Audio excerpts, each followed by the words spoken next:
Good morning, this is the Eager Beaver Show. You are listening to a True North Eager Beaver Media Incorporated podcast.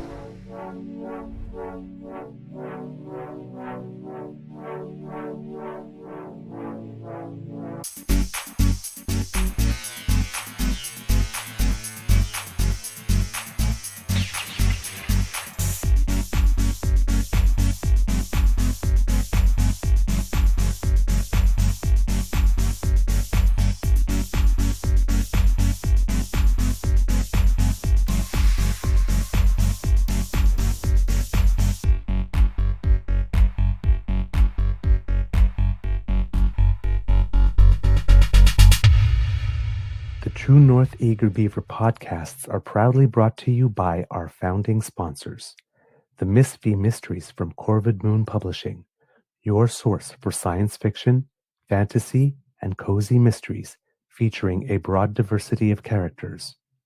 PsychicTarot.ca, book your tarot reading and unlock your spiritual journey. And the Pepper Master, hot pepper sauces made from farm-fresh ingredients to thrill your taste buds and expand your mind.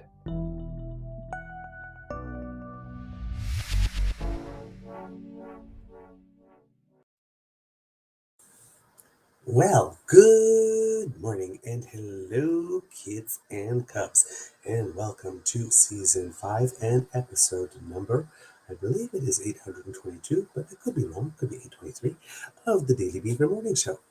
Oh, Canada, always 100% Canadian. Today, recording day is Friday, January 2nd, 2026, and it is a very clear day here in Toronto. I am your host, the Eager Beaver, pronouns he, him, hey, Mr. Beaver, and not with me as usual is my good friend, Mr. Grizzly.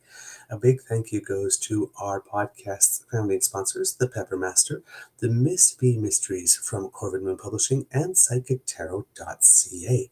Going to talk about a couple of things today, some new rules coming into effect and some plans, aspirational, that certain people might have for us over the course of the year.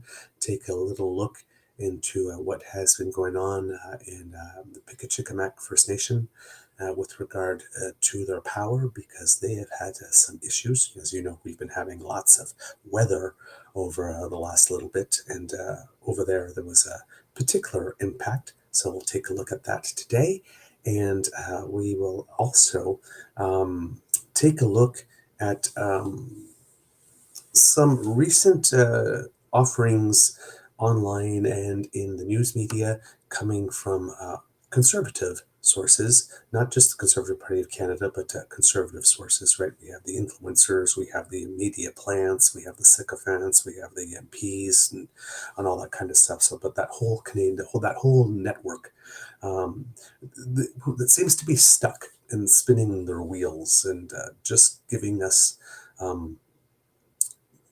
mind-numbingly inane points of view, or incomplete or overly simplistic. So we'll take a look at that, how things, things are changing and evolving for everyone except them, apparently. Oh, and I just made a note of something here. I'm just going to put it down on paper that I have to remember to mention as well, that I forgot to put in my notes. So there you go. All right, kids and cubs, how is your mental health doing today? As you can see, I'm in a very chipper mood. Was really hoping to get started at the usual time. That was my aspiration when I went to bed. I did go to bed yesterday at the earliest hour I have over the last 4 days. Unfortunately, that was still past 1 a.m.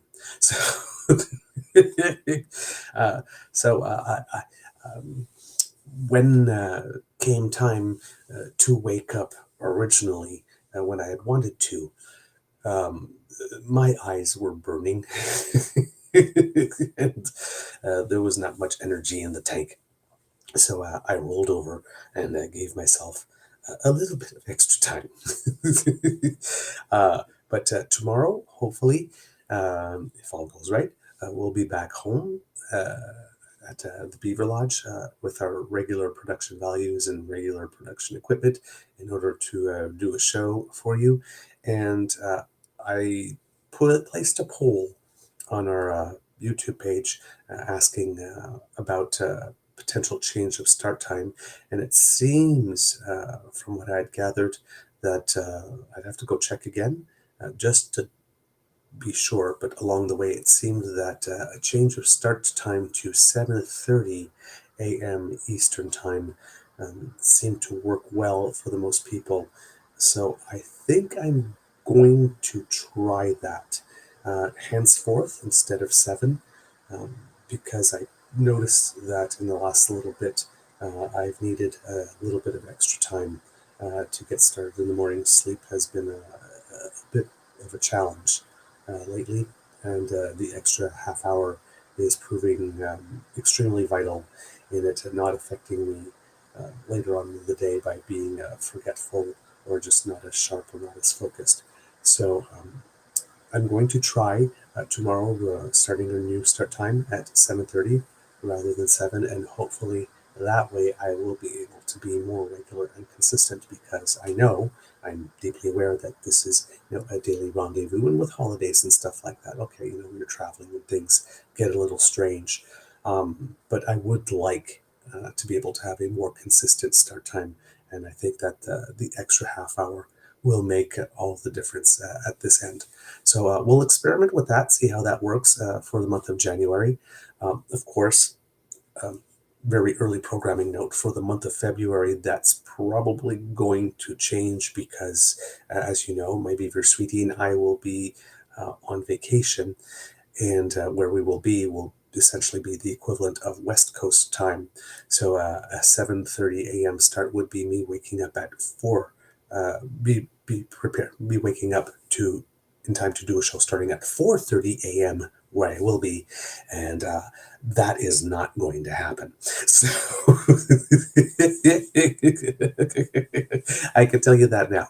So I don't know if the 3 weeks I will be on vacation, if I'm doing shows every day. They might be shorter shows. They potentially might be pre-records. I would like to do some stuff live, but even if I try to start at 7:30 local time where I will be, it will still be 10:30 for those in the Eastern time zone, right, and 11:30 for those in Atlantic, and who maybe are more inclined or more able to join us on our regular show because of time zones. Because at the time we start normally 7:30, we don't have very many people from BC watching us live, so. We'll experiment with that. I will be able to give you more details when I'm there and I'm on the ground and what it's like. But just wanted to give you a little, you know, forewarning that things will be. I'll try to give as much consistency as I can for January. Things might be a little chaotic for the first 3 weeks of February, and then hopefully, again, more smooth sailing from that point. I see Kita Tabby G go on vacation, relax. I do, trust me, I just being there is going to be incredibly relaxing. I mean, listen, if I'm going to be preparing a show and doing it, I am going to have the most wonderful office, right, from which to do it. So it is going to be such tough work, such tough work, sitting on a beach, having a lovely drink and some, avocado and chips, or salsa and chips, or ceviche and chips, while I'm, reading one or two news articles here and there in between sun and my buns. It's going to be such a tough life. So, so yes, I am indeed dedicated to the show, dedicated to my audience. But I would like to be able to give you a little something. I mean, at the same time, the Olympics will be on, right? So, I mean, there is going to be lots of Canadians who make us proud to celebrate. So, I would like to be able to share in the joy with you as it is happening somehow. Not sure how much Winter Olympics I'm going to be able to watch from Mexico, unless I don't know if it's possible. Uh, um, like I said, I don't know all that kind of stuff. I'm going to have to get a new SIM card while I'm down there, a local one, and all that kind of stuff. And then I don't know if VPN is possible, because apparently you cannot watch CBC Gem in Mexico. There's copyrights and all that kind of stuff. So I might just be following the Olympics, either just by reading the news, or if where we are, if Steve's Sports Bar still happens to exist in Puerto Vallarta, might pop in there once or twice, because that's a Canadian-owned bar there, and they have the satellite link-ups and all that kind of stuff. And once when I was there, I was able to watch the final of the Briar, I think it was, while I was there. So it was a weird experience to be in Mexico eating an actual poutine with a whole bunch of other Canadians in a bar watching curling. Uh, but somehow it worked. It fit. It was right. So hopefully I'll be able to do all of that and keep in touch and keep abreast of what's going on. But it doesn't matter. You know me.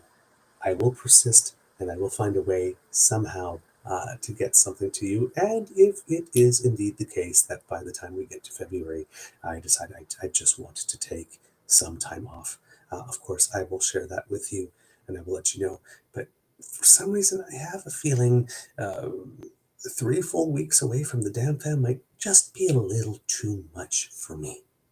I need you. I love you guys. So, yeah, it's like I said, you bring sunshine to my day. And, you know, I, while I would like to take a vacation from work, I'm not exactly sure I want to take a vacation from the damn fam, if you understand where I'm coming from on that one. So, like I said, we'll figure it out as we go along. And, but it will be, we'll have something for you, and it'll be fun to do. So don't worry about that. It's probably not going to feel like work as well if I'm doing this from there. So I'm just happy that we're all together, and we are starting off a brand new year. Listen, we don't know what adventures 2026 will have in store for us, either in terms of the world of news or just how this show is going to evolve over the course of the year. Um, you know, we didn't talk a lot about it during the year, but there's been a lot of upheaval and a lot of changes with regard to the show at our end, and so hopefully we can. One of our New Year's resolutions is to try to find a way to gain a little more stability, because when we were working with Crier, there was a certain way of doing things, and we knew what to expect, and we knew what to do, and we knew what to do when Mr. Grizzly, was in his old job. And, we started to have it down, and, we were doing it pretty smoothly, but then things changed with Crier. They decided to full shop. And then Mr. Grizzly found new employment, which completely changed his schedule. And so, you change and you adapt, but we haven't got it all down yet. So that's hopefully my resolution for the show this year, is to try to be able to shore those things up, to learn how to do some of the audio editing myself, or to find some people that can help us with that. I was even talking about it with some friends over the course of New Year's, and it might have to come down to a situation where I might actually have to pay for some help in order to do that, to get that to happen, because financially, I'm sharing a lot here with the show, but financially, it seems that there was a decent portion of the financial support that came from our audience that was listening podcast only. And since we have not been able to keep up with that schedule since the end of September, I won't lie, the financial support this show has received has fallen off a cliff. Pretty much.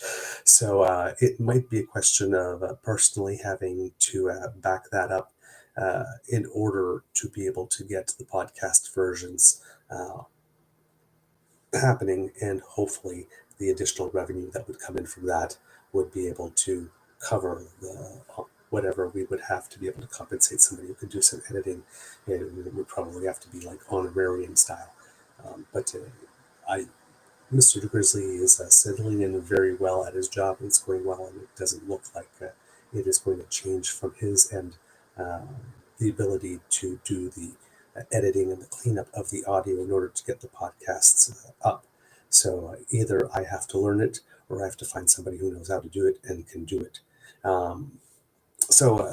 Those are the only two ways out, because I do not want to have 2026 go through from beginning to end without us having audio podcasts. So that is something that we need to work on here.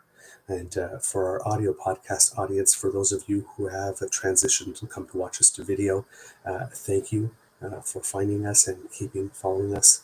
And for those who are listening on audio and think we have just dropped off the face of the earth, who are probably not going to hear this either, so it's kind of futile in some way that I'm saying it, but I'm putting it out into the universe. We are really, really sorry, and we do miss you. So we are trying our best to find a way to reconnect with you. Also, for those who we had started experimenting with Substack sometime during the year, and it was working, but again, a lot of things just started happening, and we sort of had abandoned that a little bit.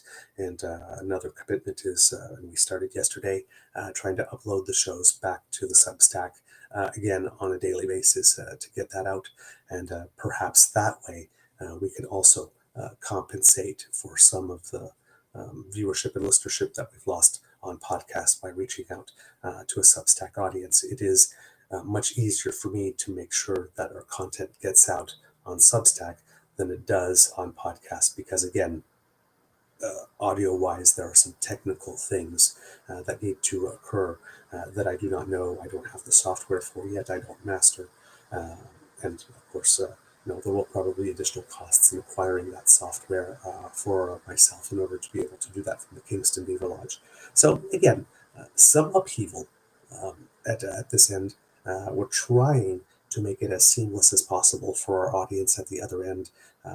Not as successful as we would have liked to be, of course, but we are definitely working on it, and we will be dedicated to making that happen. So I just wanted to give you that type of update here.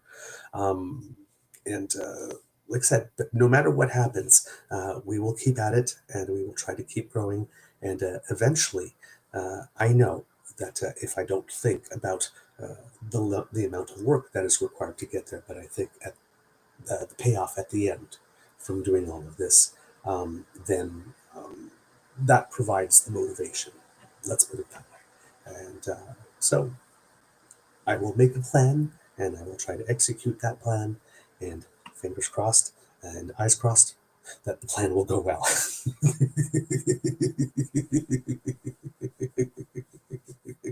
Yes, exactly. Kit Saucy Substack is good for in between articles and all that kind of stuff. Oh, look at like this new year. And there are some on the chat, some gifts of loyalty memberships being handed out. So yay, great membership gifts. I like that. See, it's after Christmas and there are still presents.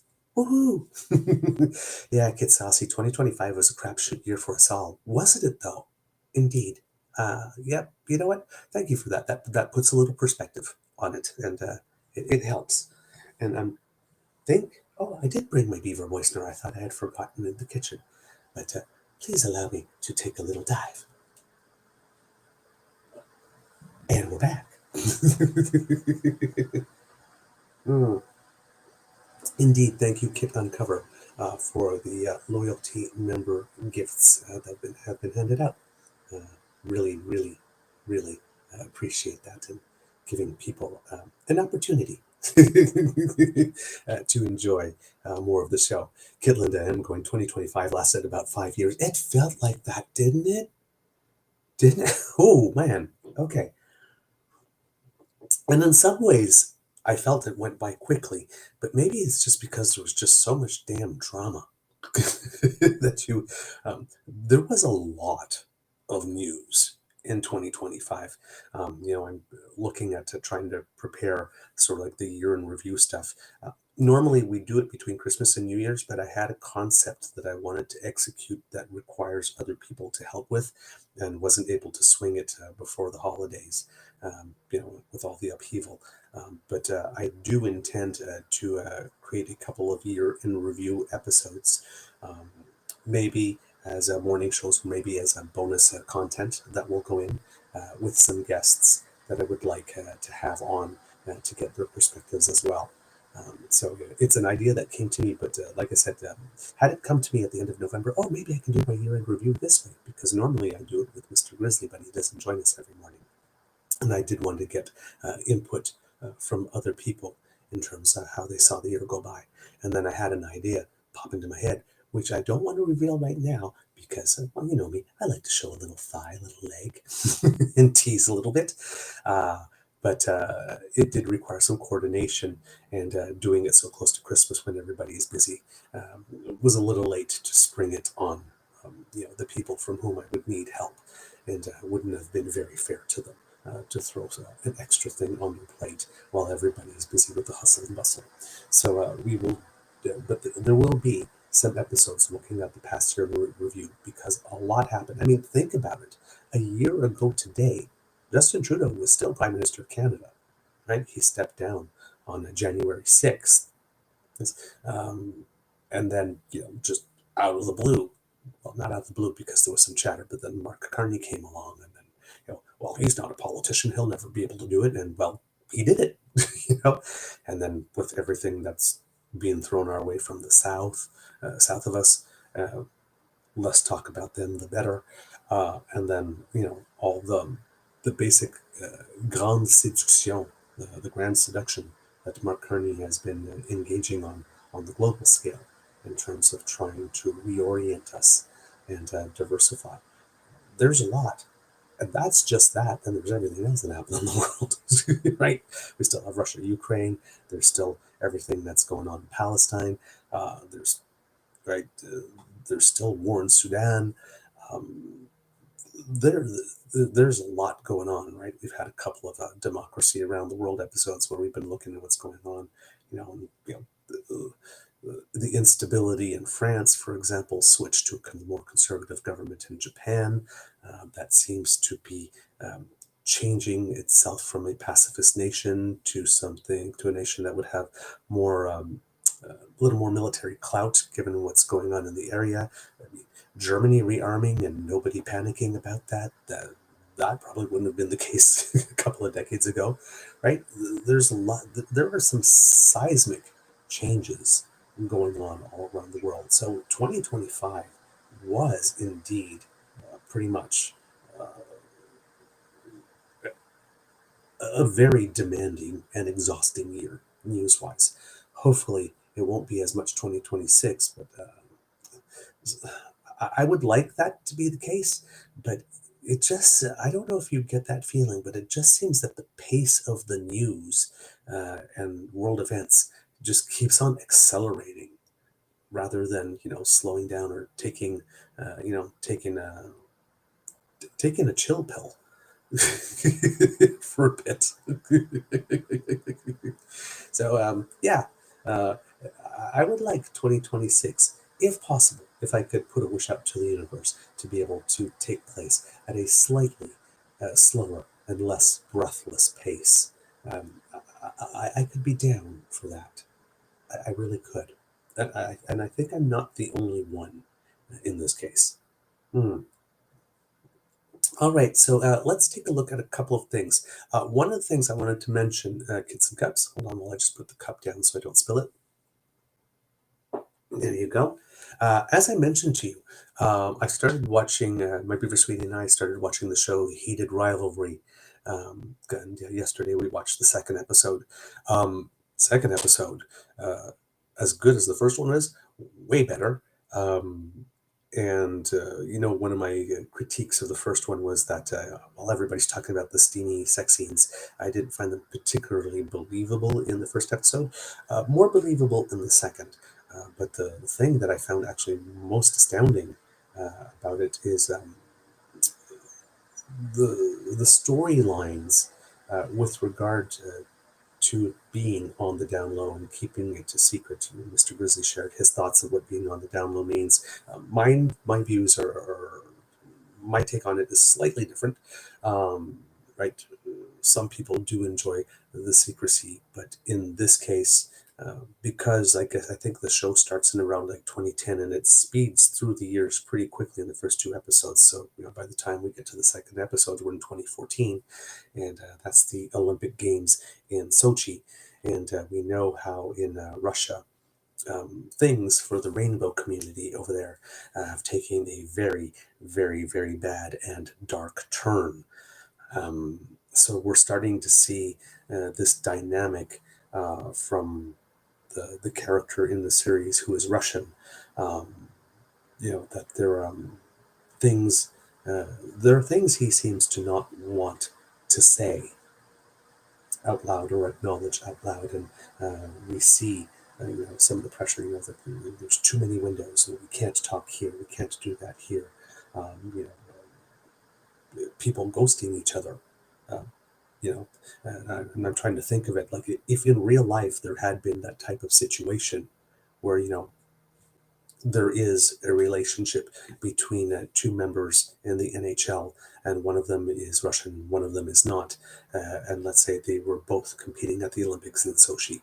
Um, I do not see how it would have been safe for any of them to even like send a text message to each other or even being seen in the same room, right? Especially with everything that we know about compromat and how it is collected in Russia. So the whole concept of just stay the f away from me, so you do not have any contact with me whatsoever, but not saying it out loud, just disappearing out of self-preservation. That those types of things, and the fear of getting caught and the fear of being discovered and what that could mean for you and how it could blow all that stuff up.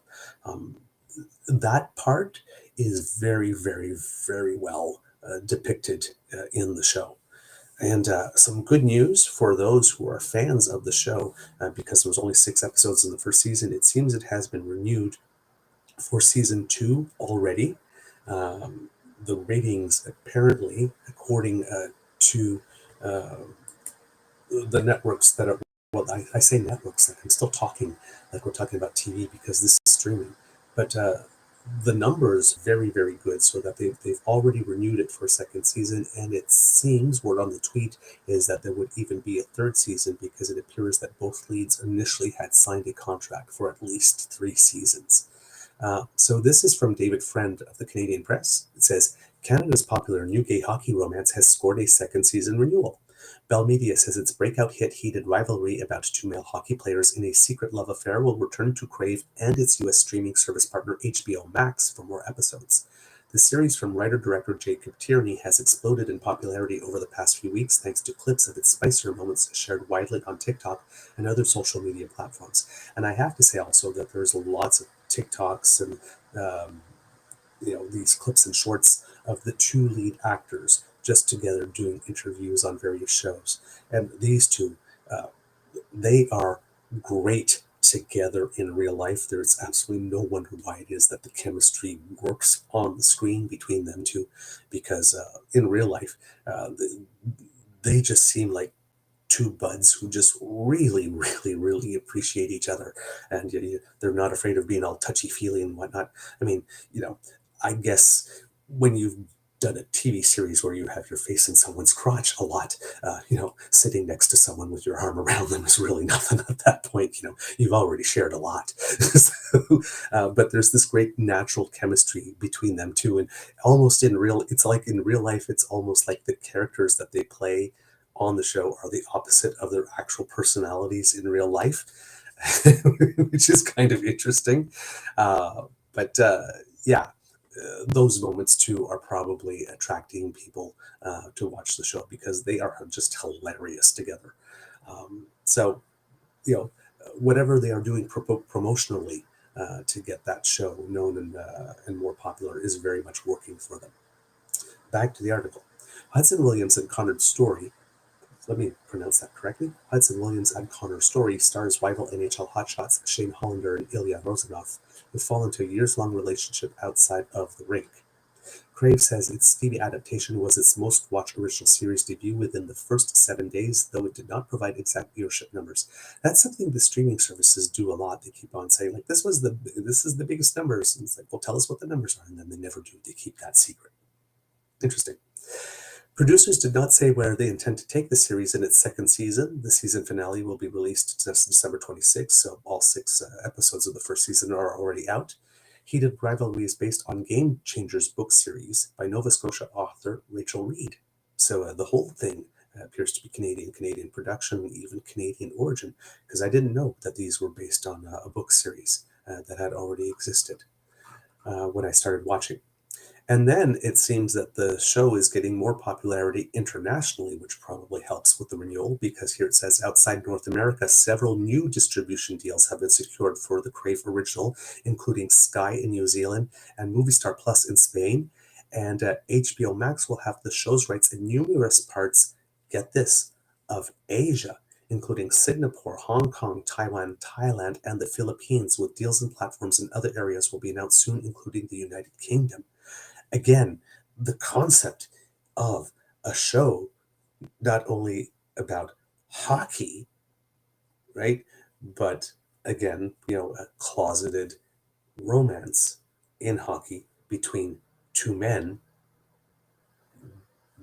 being broadcast in Singapore, Hong Kong, Taiwan, Thailand, Philippines.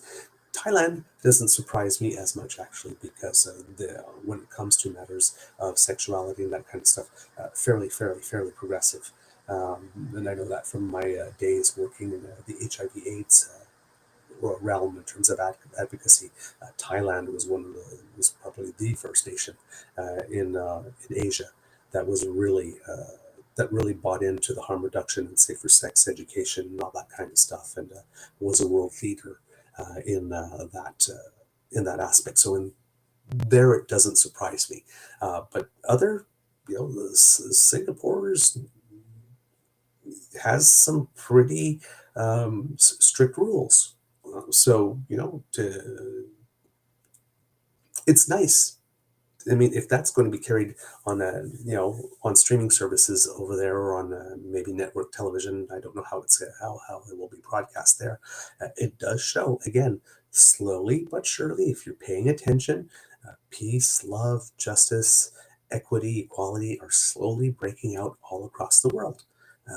This makes me happy that this type of content and fare would be available, and that people think that there's a market for it in those nations, and that people feel that there would be an audience. So, and I'm sure that they've done a lot of market research to figure that out. They're not just like throwing, a dart on a board and saying, "Hey, let's see if this will work in Singapore."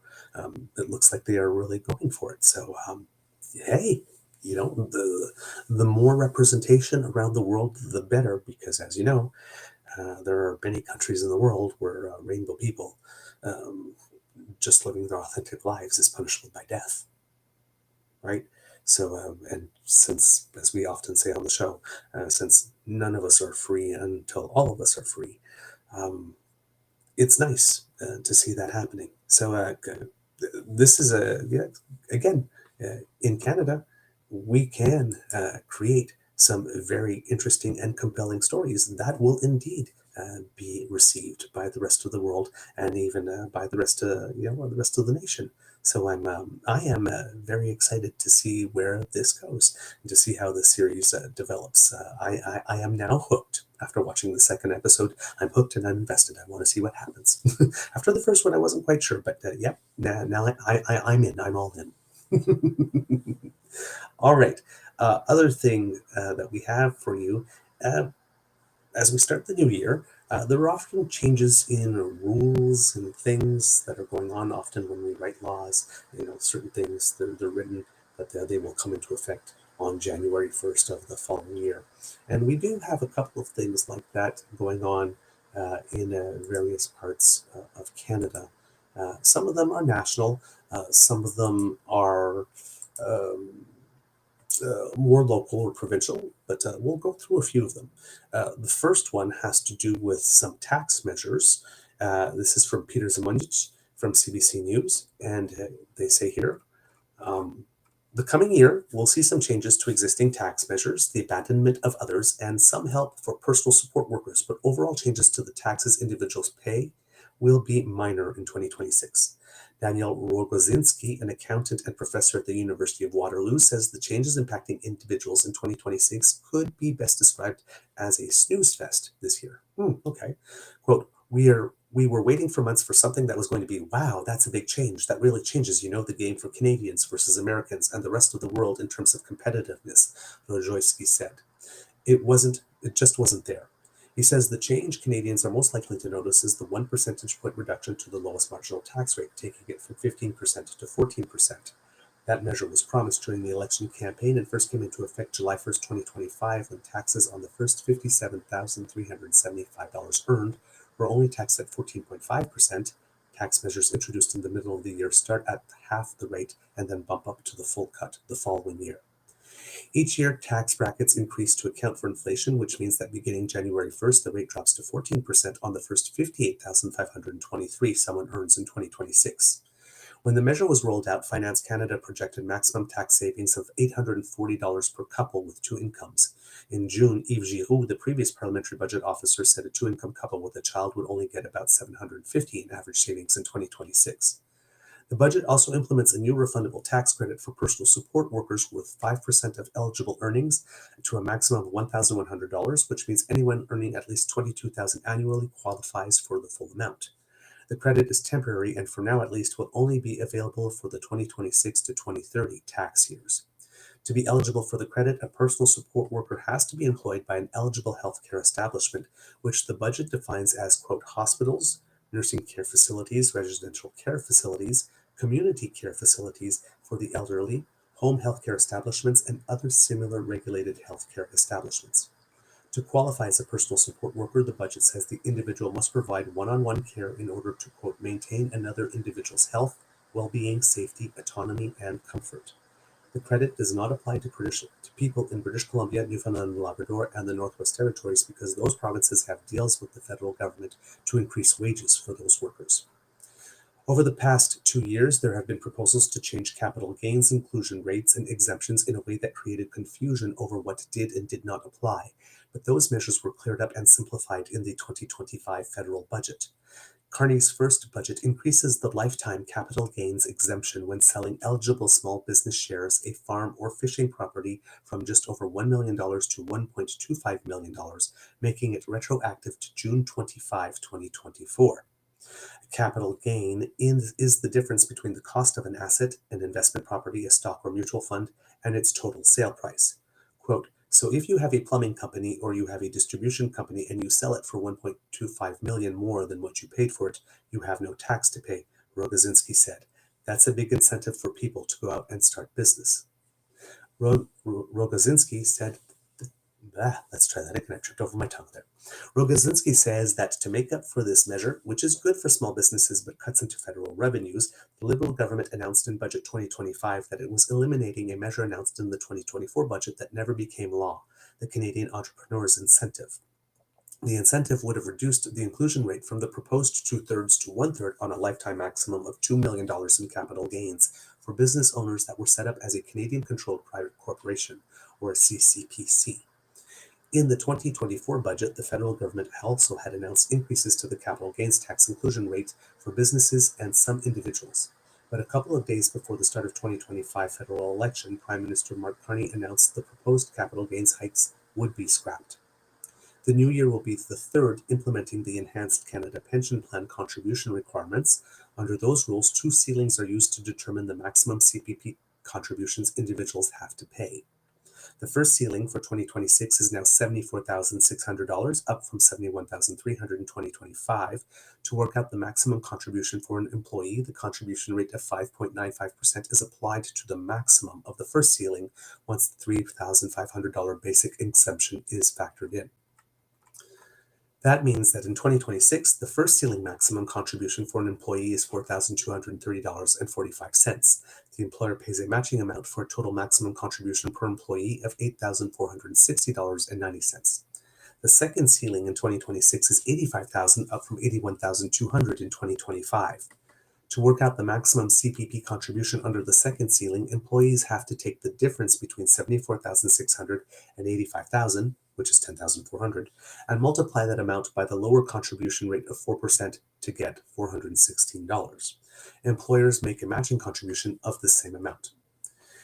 When it comes to income taxes, EI premiums and TFSAs, beginning January 1st, federal income tax bracket thresholds, which increase in line with inflation, will rise 2% across all brackets, compared to a 2025 rise of 2.7% and a 2024 rise of 4.7%. Provinces have their own income tax brackets, but for 2025, the federal thresholds will now be from $0 to $58,523, taxed at 14%. $58,524 to $117,045 was taxed at 20.5%. $117,046 to $181,440 will be taxed at 26%. And from $181,441 to $258,482, they will be taxed at 29%. And then every dollar above $258,483 will be taxed at 33%. So those are the new rates. With regard to employment insurance, the maximum insurable earnings ceiling for employment insurance will rise to $68,900 starting January 1st, up from $65,700 in 2025. That means the new maximum annual EI contribution for a worker will increase to $1,123.07, up from $1,077.48 in 2025. Employers can contribute a matching amount of 1.4 multiplied by the employee contributions for a maximum contribution in 2026 of $1,572.30, up from $1,508.30 last year.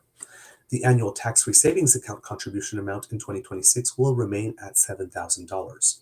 Basic personal exemption amounts have also been adjusted to account for inflation, depending on income and family situation.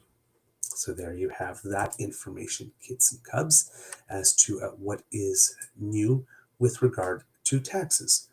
Also new, and this coming from the Canadian press, is the measures that were put in place with regard to a grocery code of conduct. There have been a lot of talk about it, but it seems here that things came into effect yesterday.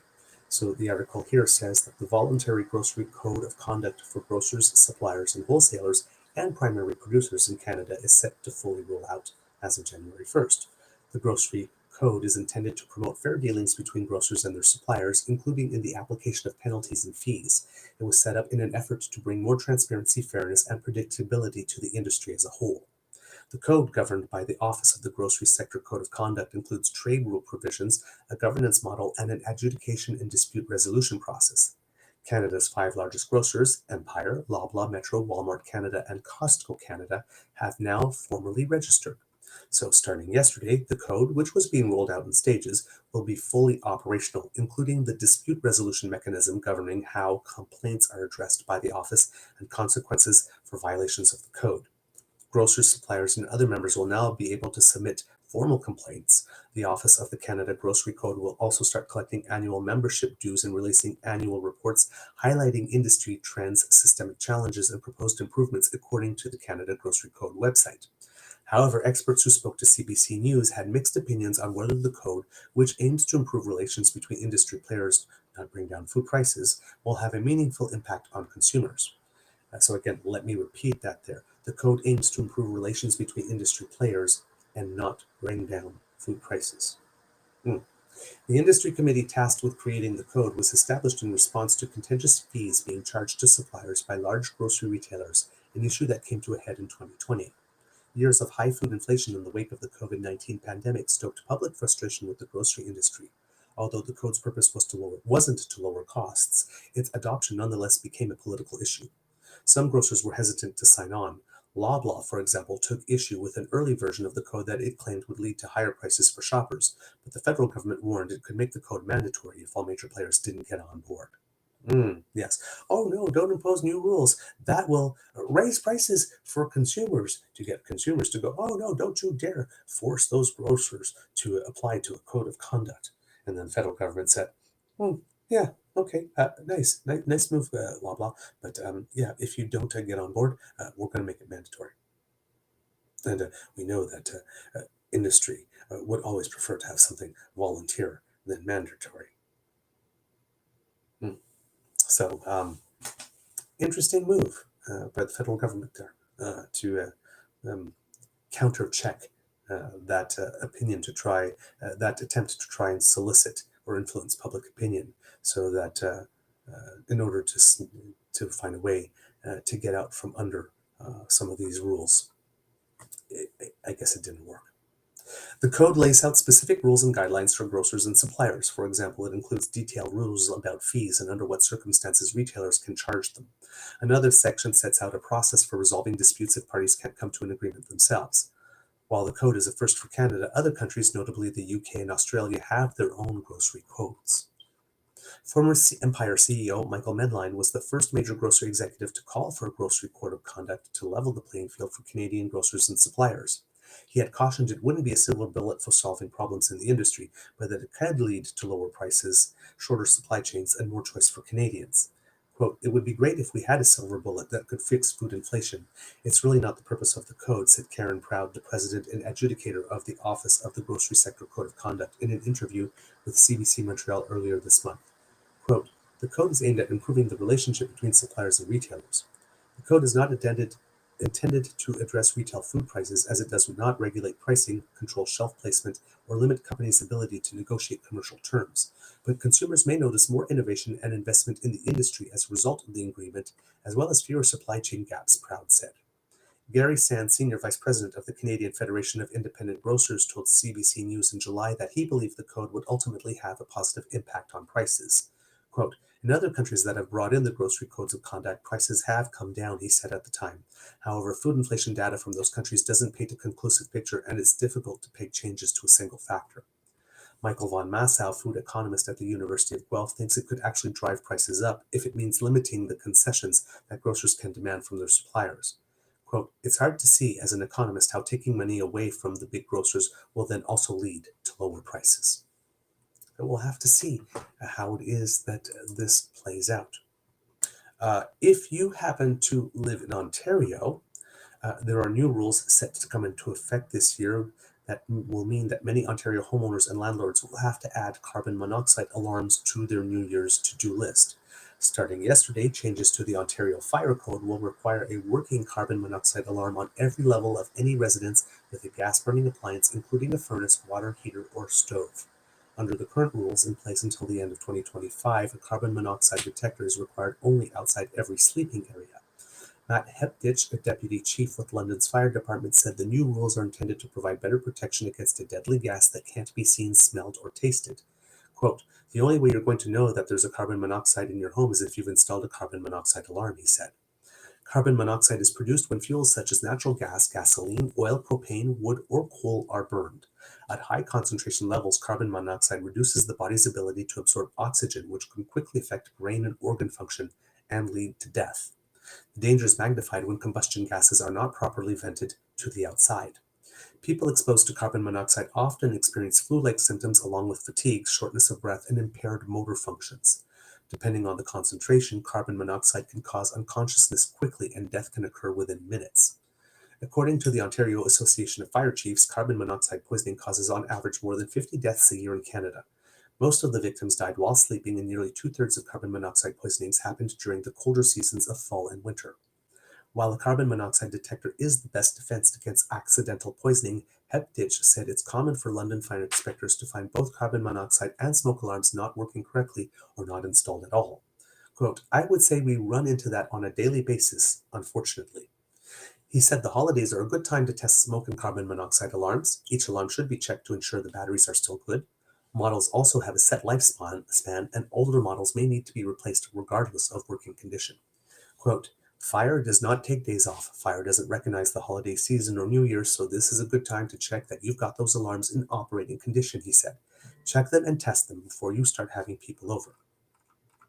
As for which alarm to buy, Hepditch said homeowners should ensure the device is certified for use in Canada. Health Canada has recommendations about what to look for, including the logo of the Canadian Standards Association, that CSA logo that you often see on things, or the Underwriters Laboratories of Canada, ULC. Alarms can be powered by a battery or hardwired with a battery backup. There are also models that can be plugged into any standard electrical outlet. Some models are also dual function alarms with the ability to detect both carbon monoxide and smoke. Ivan Picott, general manager of Harris Home Hardware in London, Ontario, said the store is posting signs in the aisles to ensure staff and customers are aware of the new rules. The plug-in alarms with battery backups are really popular, said Picott. He said plug-in models tend to be less expensive, in the $40 range, than ceiling-mounted models, about $75. He also said the plug-in electric models are easier for customers who may be uncomfortable with ladders. So there you go, kids and cups. And there's a couple of tips here for you.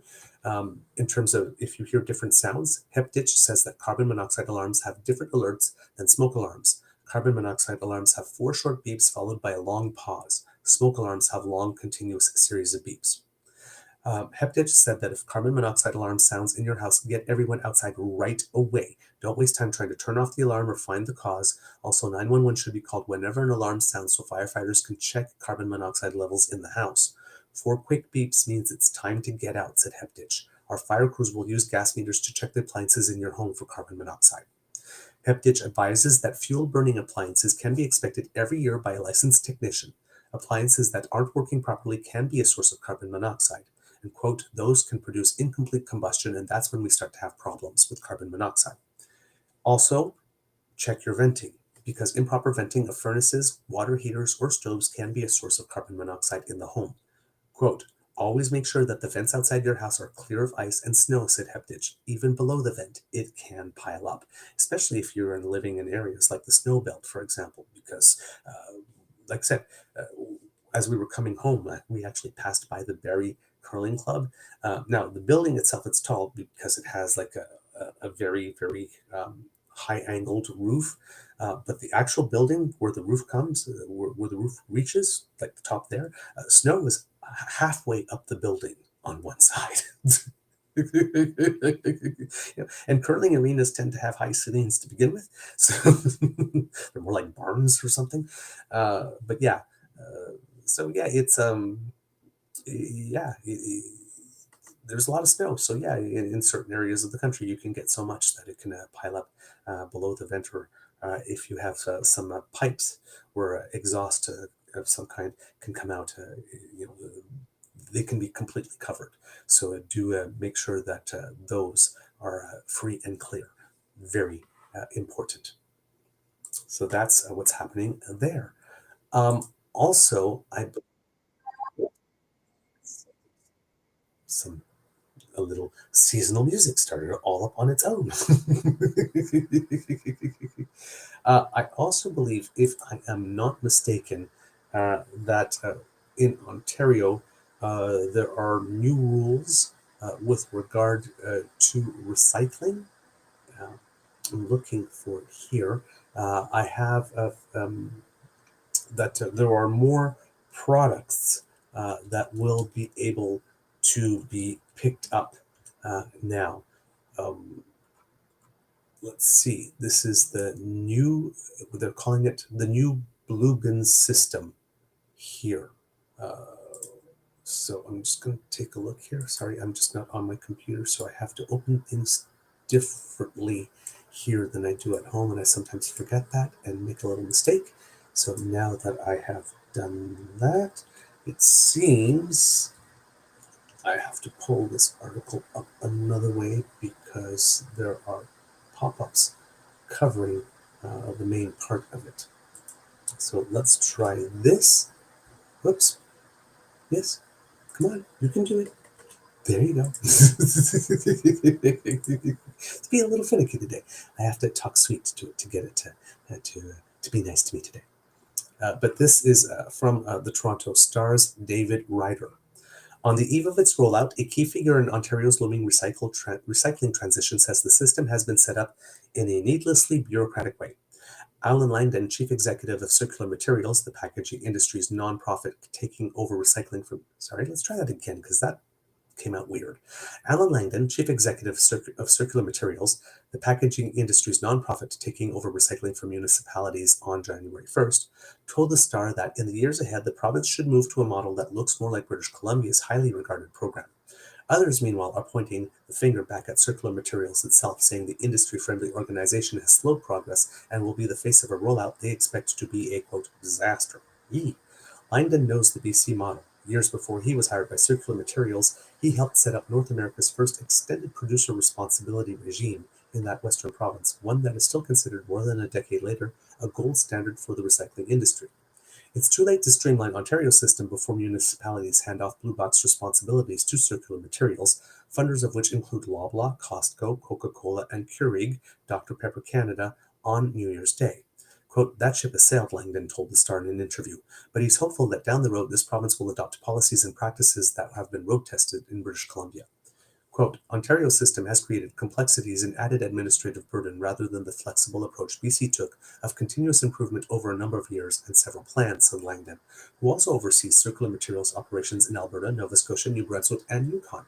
From 2013 to 2018, he was managing director for Recycle BC. Quote, simplifying Ontario's system would make it cheaper, more flexible, and more responsive. Langdon says he doesn't know why the Ford government crafted a Made in Ontario plan rather than follow BC's example, adding, quote, they could have asked me or others. I have no idea why they didn't. If I had to guess, I am going to guess that Doug Ford inserted a few additional middlemen into the process so that some of our tax dollars could go there, as is his custom. But that's just my suspicion. I have nothing to base that on other than past behavior. Ontario's regulations, quote, are hardwired into legislation and difficult to change, he said, compared to BC's more flexible launch that allowed some municipalities to stick with their own programs until they felt comfortable switching to the industry-run system. Ontario created the Resource Productivity Recovery Authority, or the RPRA, to regulate and enforce the province's circular economy laws, reporting to the Environment Minister. BC recyclers deal directly with the Environment Ministry officials, developing 5-year roadmaps for system improvement agreed upon by the province, industry, and municipalities. Recyclers risk ministry fines if they break the rules. BC also has one producer responsibility organization, or PRO, a collective of industry partners per type of material collected. Ontario has multiple PROs per collected material, sometimes making different decisions as seen in Ontario's troubled tire recycling program. He said Ontarians should, on January 1st, see mostly a seamless transition with an expanded list of recyclables, including black plastics, hot drink containers, toothpaste tubes, and ice cream tubs. It's industry that must grapple with extra cost and red tape. So, when you're drinking from your, if you go to Starbucks or Second Cup, or and you get your Tim Hortons, you get your coffee cup. The coffee cup inside is lined in some way, which made the cups not recyclable in many jurisdictions. Same thing with your ice cream tub. If you feel on the inside, it's not papery. There's a smoothness to it there. It seems that now these containers will now be recyclable, at least in Ontario. And toothpaste tubes, I guess, another one, and black plastic. So sometimes if back in the day when you were getting takeout orders, sometimes they would come in black plastic, and you couldn't recycle those, and now you can. Some environmentalists, however, are pointing the finger at Circular Materials and its waste-producing members for Ontario's troublesome transition to date and potential problems ahead. The Ford government announced in 2021 that corporations making packaging waste would, over 3 years starting in 2023, fully assume the operations and cost of recycling from the municipal patchwork of systems and services partly funded by industry. Ontario's then Environment Minister, Jeff Urick, predicted the switch would see more material recycled rather than go to landfill. About half the waste currently collected by the city goes to landfill. Toronto officials at the time forecast annual savings of $15 million for the cash-strapped city, thanks to not having to collect and or process blue bin contents, as well as other recyclables, including hazardous waste such as paint and batteries. Early on, however, recycling experts called the province's plan a made-in-Ontario mishmash,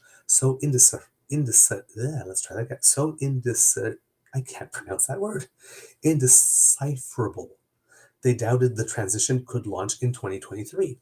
The Ford government tabled reforms, but controversially, but it's not that.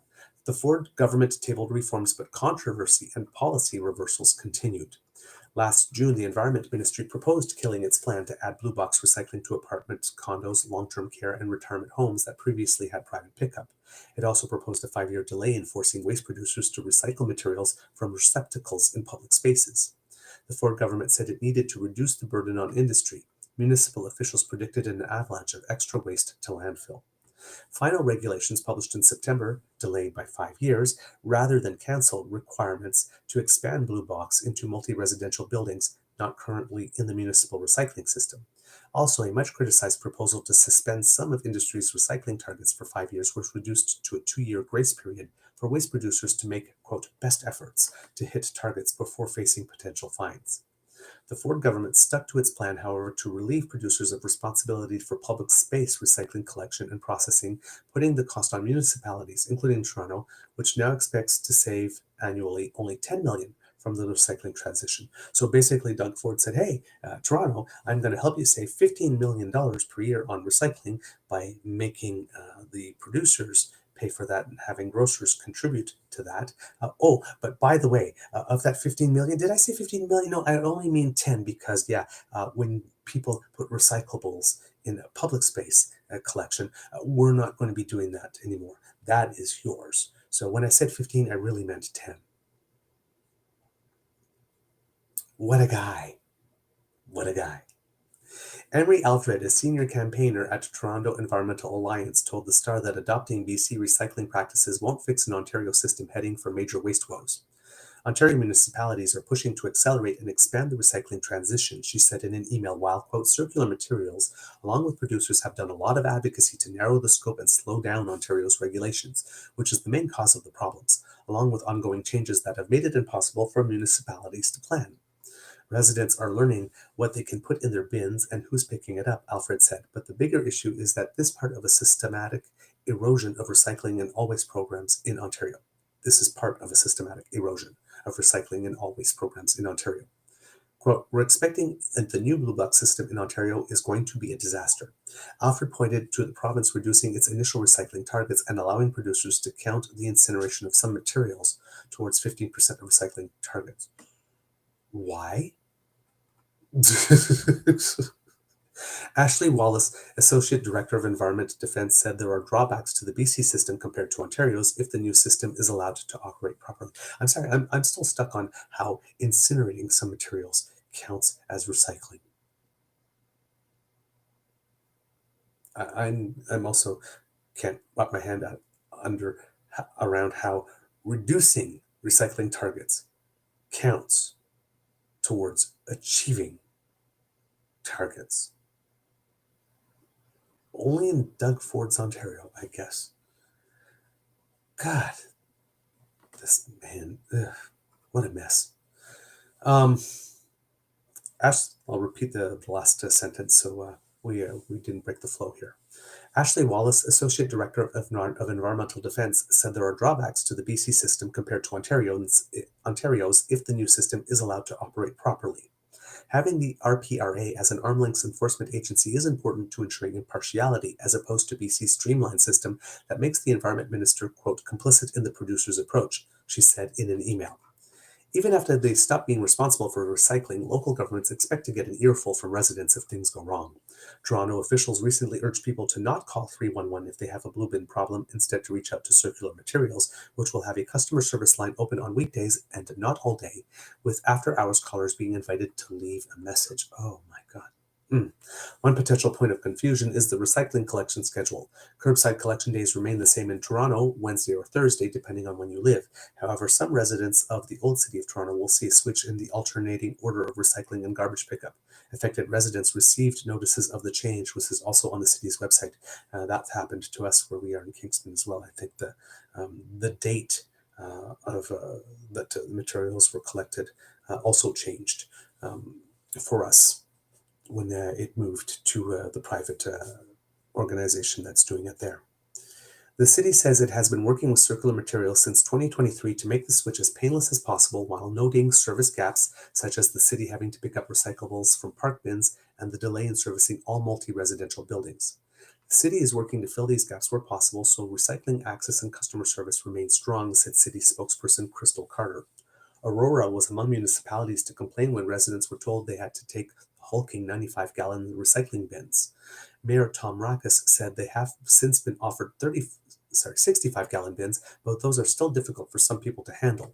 Maracas also said local governments have had to solve such problems and shoulder the task of keeping residents informed. A stronger and earlier communications effort by Circular Materials would have gone a long way in easing this transition for residents, Maracas said, adding that the Ford government has been receptive and responsive to his feedback. Gary Wheeler, a spokesperson for Ontario Environment Minister Todd McCarthy, said regulations to guide the transition were introduced after extensive consultation with municipalities and waste producers, noting that for the first time the same recyclables will be collected province-wide. Circular Materials will work closely with communities to ensure a smooth transition, he said, while the RPRA will closely monitor implementation to ensure that producers fulfill all regulated requirements. So in a shorter version here, when it says what you need to know about the blue bin changes, starting January 1st, Circular Materials, not the City of Toronto, will be responsible for curbside recycling collection using contracted trucks and staff. Residents can continue using current bins. And then, like I said, recycling questions or concerns should be directed to Circular Materials instead of the municipality. The same materials plus some new items, including black plastics, containers, hot and cold beverages, including coffee cups, frozen juice containers, ice cream tubs, deodorant, and toothpaste tubes, will be accepted in blue bins starting January 1st. And there's online, if you happen to be living in Ontario, a full list of recyclables. I guess I'm not sure if these ones apply. Well, they say same materials, so I would guess that these apply to all of Ontario. So I'm going to include it here in the chat. Get some cups. So if you happen to be living in Ontario, you can get that list. There you go. Collection trucks will arrive on the same day. However, some neighborhoods in the old city of Toronto, east and west of Yonge Street, will see a change in early January. The alternating weeks of garbage and recycling collection will be switched, and this could apply to anywhere. This is specific details for Toronto because they have the data, but wherever you are in Ontario, this could be a reality where you are. Affected residents should have received a notice, but you can check your city's collection schedule and to see if there have been any changes. And then again, residents with questions or concerns about green bins, about recycling that has not been picked up, shouldn't call 311, but the company itself that is responsible for it. And where the City of Toronto is concerned specifically, they will continue collecting green bin organics and garbage. That will still remain the responsibility of the city. All right, I believe that is the overview of a lot of things that will be changing. There was one more thing in terms of this one is probably a little more aspirational than it is something that is set to come into effect specifically this year. And it has to do, I believe, in Manitoba, Wap Kinew is stating that he is going to end long healthcare waits in 2026, but it seems that there's some skepticism about the ability to see that through. So this is according to Ian Froese of CBC News. I hope that I pronounced his name correctly. Here it says that some healthcare leaders are questioning how Manitoba Premier Wap Kinew can confidently declare his government will end long waits for healthcare services by the end of 2026. In a year-end interview, Kinew was asked when his government will fix the long waits at emergency departments and for surgeries and diagnostic testing. He replied it would happen in 2026. Kinew said the 3,500 net new healthcare workers hired in the past 2 years has put Manitoba in the position to tackle long waits for medical care. Quote, people have been saying we need more staff, we've added more staff, and will continue to add more, he said. He explained that his new healthcare pledges from the November throne speech are possible because of the added resources. Quote, people are saying that we need to guarantee the patient experience, the safety for the patient, so we're bringing in a patient safety charter, he said. People said we need to end mandating overtime for nurses. We're going to start doing that. People have said we need to have staff-to-patient ratios. We're going to start doing that.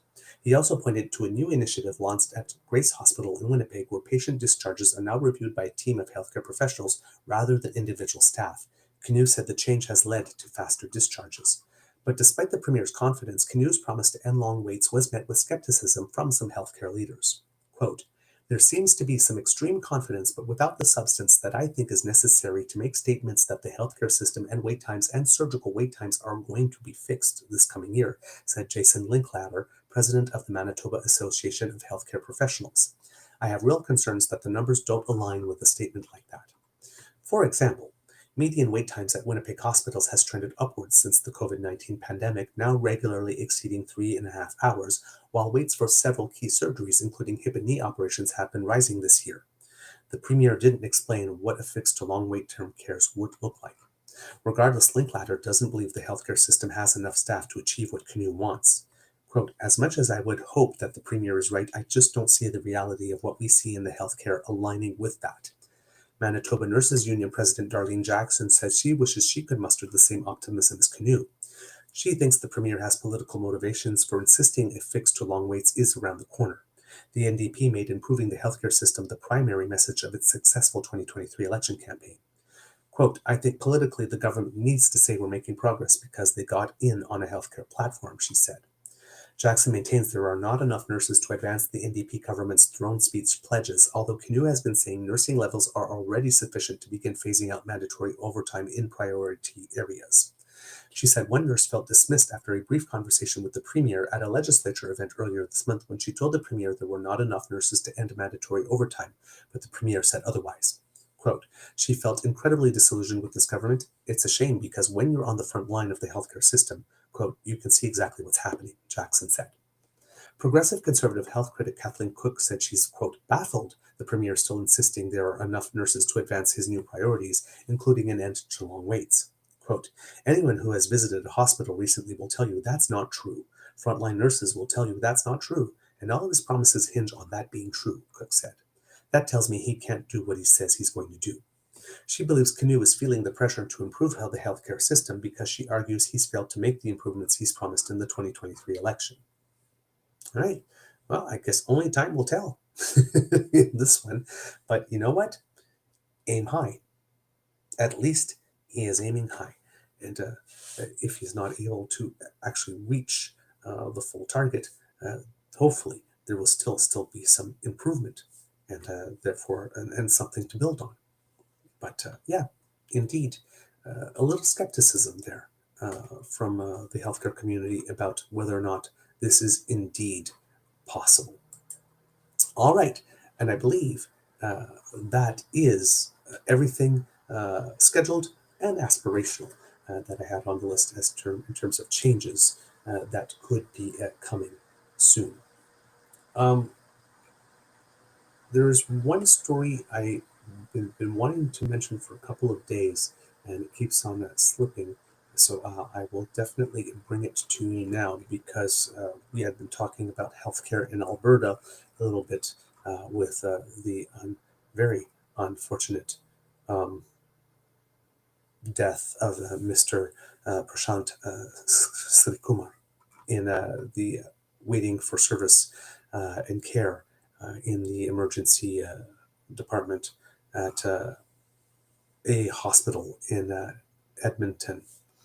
And it seems that there is another bit of a health issue going on in the province that well, I mean, if you're in the province, you're probably aware of it. But here it says this was around Christmas Eve time. There is a situation, a rare bacteria known as Haemophilus influenza type B or HIB that is circulating among homeless adults living in Calgary. And there was a memo sent to emergency departments and urgent care workers from primary and preventative health services that warns of a cluster of invasive HIB cases caused by a genetically distinct sequence type. Quote, this strain has previously been reported in British Columbia and is now appearing in our region among adults experiencing homelessness or unstable housing, the memo reads. In 2022, an outbreak of HIB was reported on Vancouver Island, spreading among homeless populations as well as people who use drugs. Island Health said at the time that one person had died from the infection. According to the Alberta government, there have been 8 cases of HIB in the Calgary zone in 2025. That's compared to 3 cases in 2024 and 2 cases between 2019 and 2023. HIV used to cause more illness among children until a vaccine for it was introduced and included as part of a routine childhood immunization, said Dr. Isaac Bogosh, an infectious disease specialist at Toronto General Hospital. Quote, "It's not a very common infection, but I think if you work in a hospital, you're not surprised to see it every once in a while. Is this going to add significant pressure to an already stretched healthcare system? No, it's not. But it's important to recognize patients coming in with risk factors like homelessness may have this infection." The memo acknowledges HIV remains relatively rare in Calgary, but quote, "the uniqueness of the epidemiology of the strain warrants awareness." Despite similarities in its name, HIV is not associated with the influenza virus and not obviously associated with the HIV virus. When you were saying HIV, usually that is capitalized HIV. When we say HIB, the H is capitalized and the I and B are lowercase. So some people might refer to it as HIB rather than HIB. It is probably more commonly referred to as HIB, I would say. It can, however, present a flu-like symptoms like ear or sinus infections, Health Canada says, in rarer, more severe cases. HIB or HIB can get into the blood and infect various organs. Then it can cause symptoms like fever, drowsiness, and vomiting, and can be fatal. Bogosh says as infections go, it's not hard to treat, diagnose, or prevent, but says it is, quote, "sadly an infection that is more common in homeless populations." He says that's due to a lack of infrastructure in environments where people are clustered together with lower access to healthcare and hygiene services. Those factors can also lead to higher risk of weakened immune systems among homeless populations, making them more susceptible to the spread of infections, said Dr. Monty Gosh, an addictions and internal medicine specialist and assistant professor at the University of Calgary and University of Alberta. Bacteria typically spreads through coughing, sneezing, or sharing things like utensils or cups. The memo from Alberta's Primary and Preventative Health Services Ministry says surveillance for HIV has been stepped up and contact tracing will be conducted. Again, doesn't seem something that is spreading yet through the broader community, but as you know, things like this often start in communities where there is less social justice presented, and then or present, I should say, and can jump into the broader population if it is not accurately well controlled. And that's unfortunately common for many, many, many such illnesses. There are lots of illnesses out there that thrive in areas where the people who unfortunately appear to matter the least to governments of the day are the most sharply affected at first. And sometimes at first, a lot of people think, oh, well, we don't need to do anything about that. It's only those people. HIV was like that, by the way, back in the day, right? It's only the gay people. It's only the migrant workers. It's only the sex trade workers. It's only the injection drug users. It's only those Haitians that have come from away. We don't need to care about them. And then, well, it started jumping into the regular population. And all of a sudden, oh my God, what's this terrible thing? Oh, we didn't care when it was happening to other people, but now that it's happening to you, I guess. So that tends to be common with these types of illnesses. Unfortunately, we don't seem to care much about them unless we are personally affected. And governments don't seem to care about them all that much until people they expect to vote for them are personally affected, sadly. Another issue that we wanted to mention to you has to do with before we do that, it also here seems that there's a measles outbreak in northeast British Columbia, which was set, people are saying, health officials are saying, is set to continue into this current year, according to Matt Prepost of CBC News. It seems that 6 months, this measles outbreak has been going on for 6 months in northern BC, in northeast BC, and Northern Health says that the virus will continue to circulate in the region well into 2026, prolonging the strain on healthcare workers and keeping vulnerable people at risk. As of December 29th, the BC Center for Disease Control reported 338 confirmed and probable cases across northern BC. The vast majority, 317 of them, have been in the northeast region around Fort St. John, where community transmissions still show no sign of slowing down. Chief Medical Health Officer Dr. John Kim says he expects to see 5 to 10 new cases a week in the region in the new year. Quote, "It's understandably putting a lot of pressure on the healthcare system, healthcare workers, as well as the community. That level of fatigue and the challenges, in addition to other challenges we are having, is a concern. The outbreak is the province's worst since 2014. It began at an elementary school north of the city and spread through exposures at shops, businesses, as well as the local hospital. Most exposures continue to be linked to schools, followed by community and acute care settings, according to Northern Health. In other parts of northern BC, however, communities have seen relatively few cases, largely linked to travel, with limited further spread," Kim said. Kim said the contrasts highlight how vulnerable under-immunized communities can be to an outbreak of vaccine or preventable diseases, and how effective immunization can be in stopping their spread. Quote, "It reflects the reality we're living in," he said, "but it's also a reminder that we can make a difference." Still, he added, "We have accumulated some vulnerabilities in our communities through some gaps in the immunizations. Among the most vulnerable are babies," Kim said. And there's a map here that I'm going to show you that indicates the number of confirmed and suspected measles cases in British Columbia by health authority. And this is data accurate as of December 29th there. So I'm just going to show this to you. And the darker the region on this map, the more intense is the outbreak. So if you're looking here, like I said, we have some very, very light yellow, which is just 4 cases in the Vancouver Island area here. And then we have a little more, 11 cases in Vancouver Coastal. And then here in the interior, there are 20 cases. And then in the Fraser Valley, 41 cases. And then if we look at the north, 338 of the cases are taking place there, or have transpired there. According to the article, over the 20 measles cases requiring hospitalization across the north, more than a third have involved infants younger than 1 year old, he said. Quote, "So it can reflect that severity and vulnerability and risk among the very young population. He says their safety depends on people getting immunized in their community. Across northern BC, the number of people getting the measles vaccine surged through the summer and remained well above average into the fall and early winter." That's a good thing.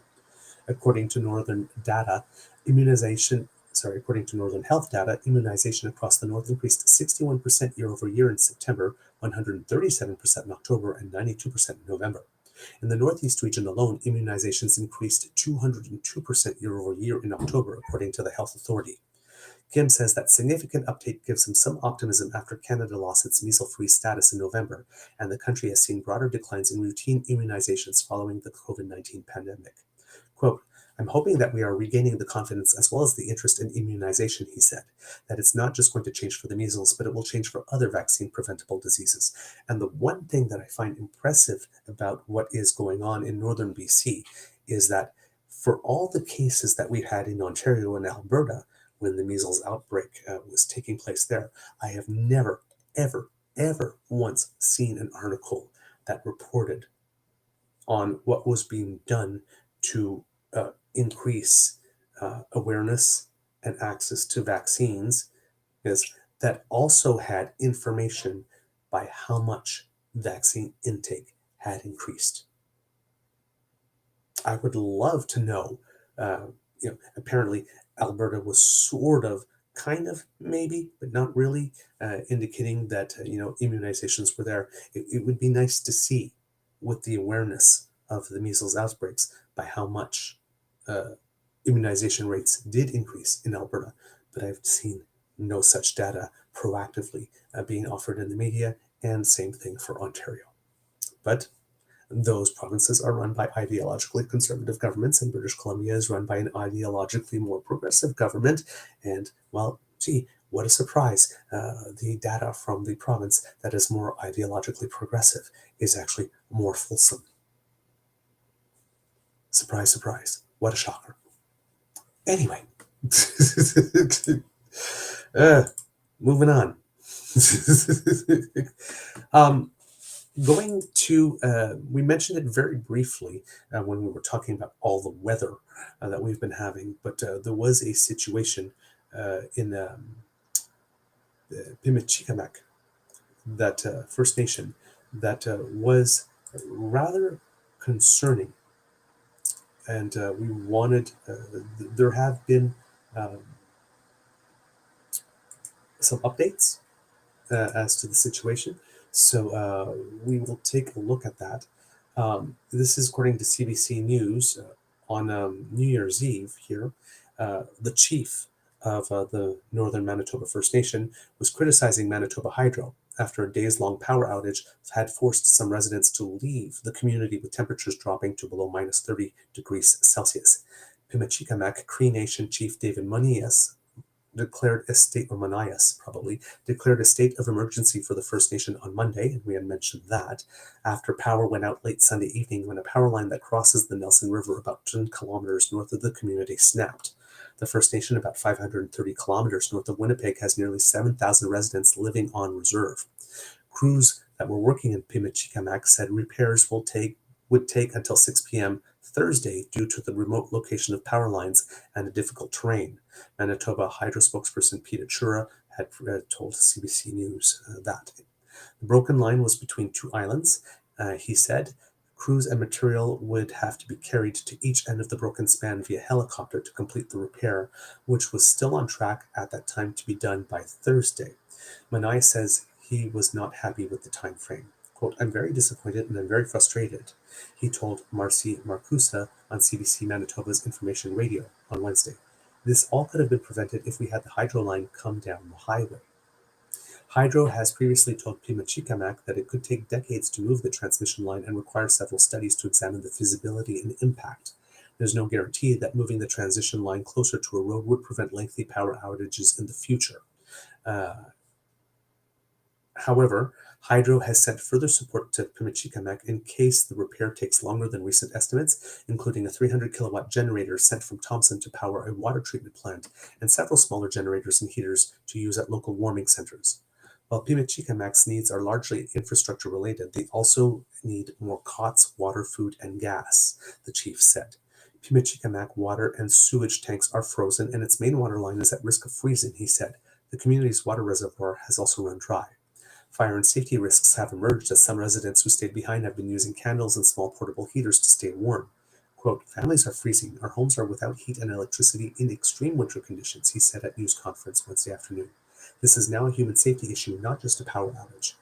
Pimiccicamak County Councillor Shirley Robinson said it's a life and death matter during a news conference with Manias and Manitoba Kiwatiano'i Okimakanak Grand Chief Garrison in Winnipeg on Wednesday afternoon. Robinson called on the province to do more to support residents. Quote, "I want the governments to act now to help us, to help our nation. We are in a life and death matter right now back home. It's minus 31 degrees Celsius as we speak," she said while fighting back tears. Robinson was in Cross Lake when the power went out and helped transport residents to the community's public works building so they'd have a warm place to sleep. Premier Wab Kinew, I know you're listening. Declare that state of emergency with us and get the army into Cross Lake as soon as possible, Robin said. Bring our children out, bring our elders out, bring the community out. We shouldn't have to beg. We deserve the same standards of care as any other ordinary person in this country of ours. Manaya said he asked that residents be evacuated by plane in a Wednesday morning meeting with Manitoba Hydro, Indigenous Services Canada, and the Canadian Red Cross. But he hopes no more evacuations are needed, with 600 generators starting to be flown into the community on Wednesday. Multiple busloads of Pimiccicamak residents have been taken to Thompson, about 125 kilometers to the north or south to Winnipeg, where they are staying in hotels. Troy Papanekis and his family of 6 arrived in Winnipeg on Tuesday.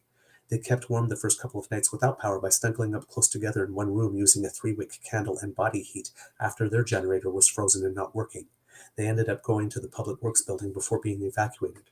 "We're here now, we're warm, we're thankful for our community," Papanekis said. "We've got taken care of, so I'm happy about that." Philip Beardy, 70, who was in Winnipeg when the power went out in his community, quote, "Now we're stuck here," he told CBC on Wednesday. "It's not the first time the power has run into trouble, as winds have caused it to swing and snap in the past," he said. "We've been telling Manitoba Hydro that for a long time. It's been very devastating for Pimiccicamak residents," he said. "Nobody likes to get moved out of their community, especially at this time of season." So they promised that things would be solved by Thursday, which was yesterday, and according to Nathan Lewicki and Lauren Scott of CBC News, residents of Pimiccicamak Cree Nation are celebrating and relieved now that power and electricity are being restored to the community.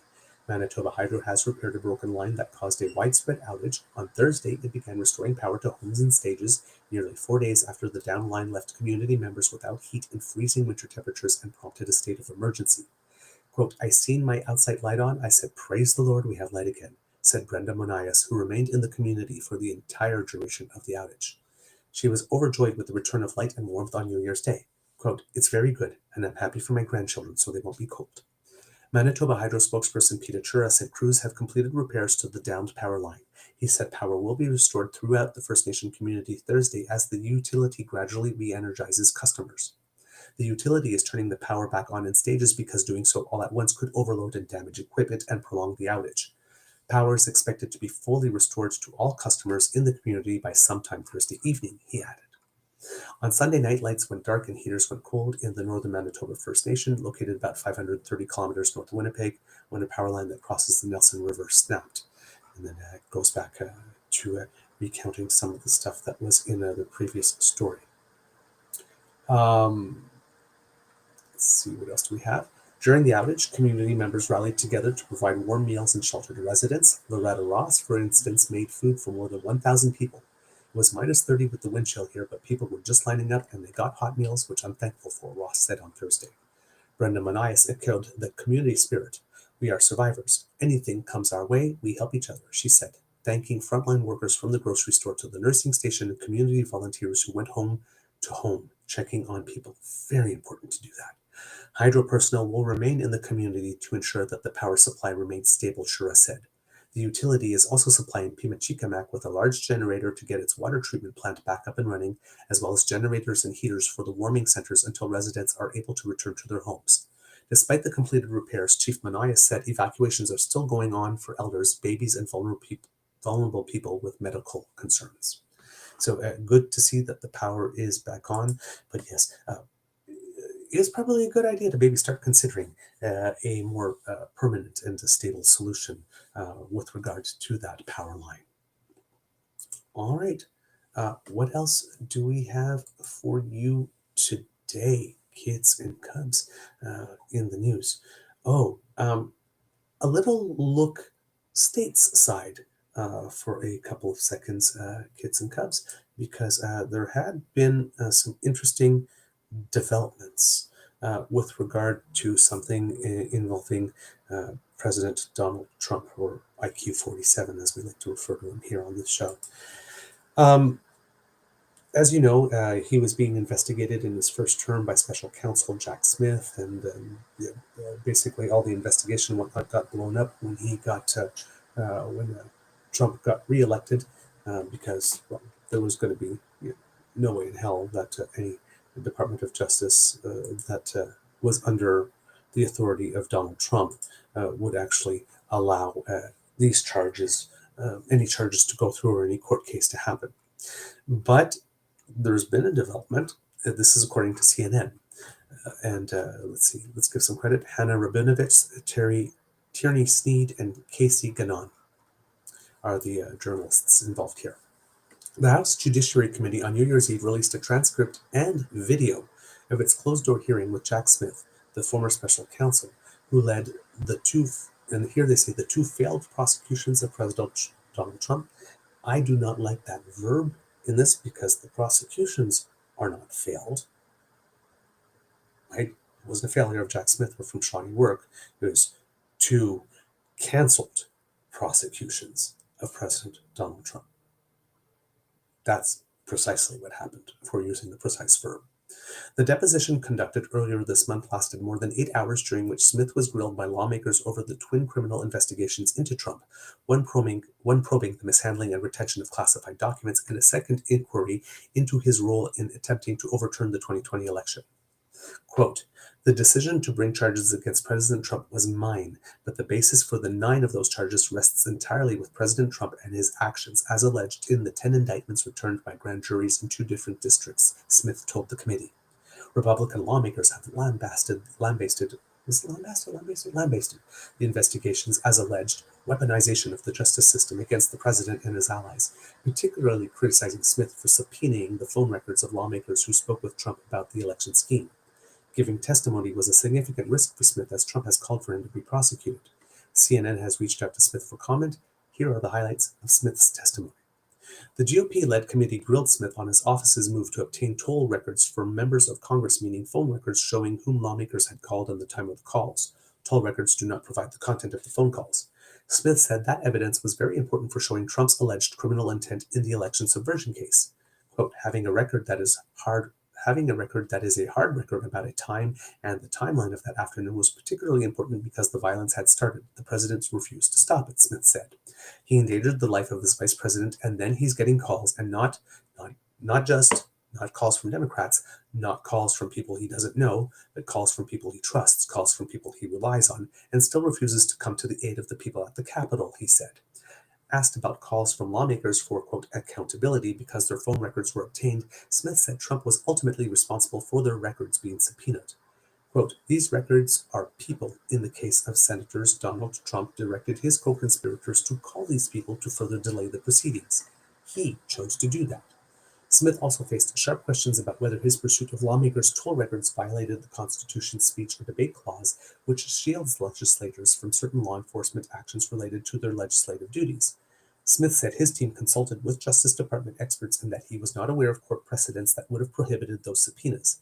He also defended the move by his office to obtain orders for court that prevented phone companies from disclosing to the lawmakers that their records had been turned over to investigators. Quote, there was a grave risk of obstruction of justice given the obstructive conduct of President Trump as is set forth, for example, in the indictment in Florida, Smith said, referring to the classified documents case. Smith also said he did not regret his decision to repeatedly seek gag orders against Trump as he attempted to limit the president's public statements that he argued would influence the cases and endanger people involved, including FBI agents. The prosecutor's request for non-disclosure orders did not tell the judges that the records being sought were for lawmakers' phones, which was in line with DOJ policy at the time, Smith said. Or DOJ policy, I should say, at the time. Since then, the department has changed its guidance according to Smith's testimony, and prosecutors must inform courts if the non-disclosure orders pertain to the phone records of members of Congress. Smith testified that he never spoke to Joe Biden about the investigations, nor did he ever receive instructions from the former president about his work. He also repeatedly said that he would have approached the cases the same if he had been asked to investigate a Democratic president, such as Biden or Barack Obama. Asked if he lobbied or petitioned for the special counsel position, Smith said he did not and accepted the role only because he believed, quote, I thought I was the right person for the job. I knew that this would be a challenging job. Smith testified that he was still weighing whether to bring charges against Trump's alleged co-conspirators in the election subversion case when Trump's re-election forced his investigation to come to an end. But Smith said that he would have, quote, welcomed those alleged co-conspirators, such as Trump attorney John Eastman, to stand if the case had gone to trial and if Trump's defense team sought to call him. Among the Trump associates who sat for interviews with Smith's team were Boris Epstein and attorney Rudy Giuliani, Smith testified. Asked why he did not follow a common prosecutorial approach of charging lower-level accomplices before pursuing the higher levels of the conspiracy, Smith said that he did not need to follow that path to secure witnesses against Trump. Quote, this was not a case where we needed more witnesses, Smith testified. It was a case where we needed to be able to present the case in a streamlined way because there was so much evidence. Excuse me for a second. My mouth is just getting a little dry. There you go. Smith was careful to avoid divulging any information that was not already public about Trump's handling of classified documents in Mar-a-Lago, repeatedly stating that he was barred by a court order from testifying about the contents of the second volume of his report. Before shutting its doors, Smith's team compiled a 137-page final report on the probe before Trump was sworn into office for a second term, but the judge who presided over the classified documents case, Aileen Cannon, who was appointed by Trump, by the way, has prohibited releasing this section of the classified documents case. The Justice Department told Smith's legal team that it believed Cannon's order applied to Smith, his attorney said, which significantly limited what he could say publicly. Smith told the committee that Giuliani, who was one of the uncharged co-conspirators in the election interference case, did not believe his own claims he spread about voter fraud in the 2020 presidential election. Quote, in fact, when we interviewed him, he disavowed a number of the claims, Smith said. He claimed they were mistakes or hyperbole. Even the claim about Ruby Freeman, where he, basically destroyed this poor woman's life by claiming she was a vote scammer. Giuliani last year had reached an agreement with the two Georgia election workers, Freeman and Shamos that he defamed to settle the nearly $150 million judgment against him in a deal that allowed him to keep his home and most valuable possessions. He basically said that they were cheating and they were passing things around like they were vials, little, oh my God, I forgot those things, these little drives, like they were cocaine vials, stuff like that. There was absolutely nothing at all. It was like a mint or something that they had shared. And these two people received death threats and the people knocking at their door saying, "You need to come with us because we can help you." And it's like, who the hell are you and why would I go with you? Because I have no idea what's going to happen to me if I just leave with you. It was very, what happened to those two ladies is absolutely incredible. And if they are able to get a lot of that $150 million, they both deserve to leave like queens for the rest of their lives, given what they've been put through. Smith was emotional when he discussed prosecutors or FBI agents who have been fired by the Justice Department for their work on cases related to the January 6, 2021 U.S. Capitol riot. Quote, "I think what has happened to career prosecutors and career FBI agents is awful. It's contrary to the rule of law," Smith said. "It's contrary to who I think we are as a country." Smith apologized for getting emotional when discussing one agent in particular who worked on his case. He was, quote, fired for doing his job 2 weeks after the passing of his wife. Quote, "These are not partisans," Smith said. "They're people who have decided they don't want to make a lot of money. They're not looking for fame. They just want to do good work. And I think when you lose that culture, you lose a lot." Smith also stressed that he was still willing to testify in a public setting, a request that was denied by the committee chairman in favor of the closed-door meeting. He told lawmakers, that he was willing to appear voluntarily to defend his team's work, arguing that many of them had been, quote, vilified for it. "They're not people who like to go in front of cameras and defend themselves," Smith said. But there have been mischaracterizations about my work." Asked if he was still willing to appear voluntarily for a public hearing, Smith replied, "Yes." So perhaps there will be more to come with regard to that. However, kids and cubs, if I am not mistaken, there is a little clip that I saw. Hopefully, it is here. That has Jack Smith stating something with regard to his belief about how involved Donald Trump was when it comes to this. And I'm just going to take a look at it because I have it on my phone, but I do not believe that I have it accessible here where it was on YouTube. So just taking a look here. If I can find the title of it. There we go. Jack Smith deposition video released. So that is what I am looking for here. So let me see if I can bring it up. And there we have it. And okay. Yes, there we go. There it is as a short. Okay, so let me bring that to you, kids and cubs, because this is something that you should probably be hearing from him, rather than me just telling you what it is that he said.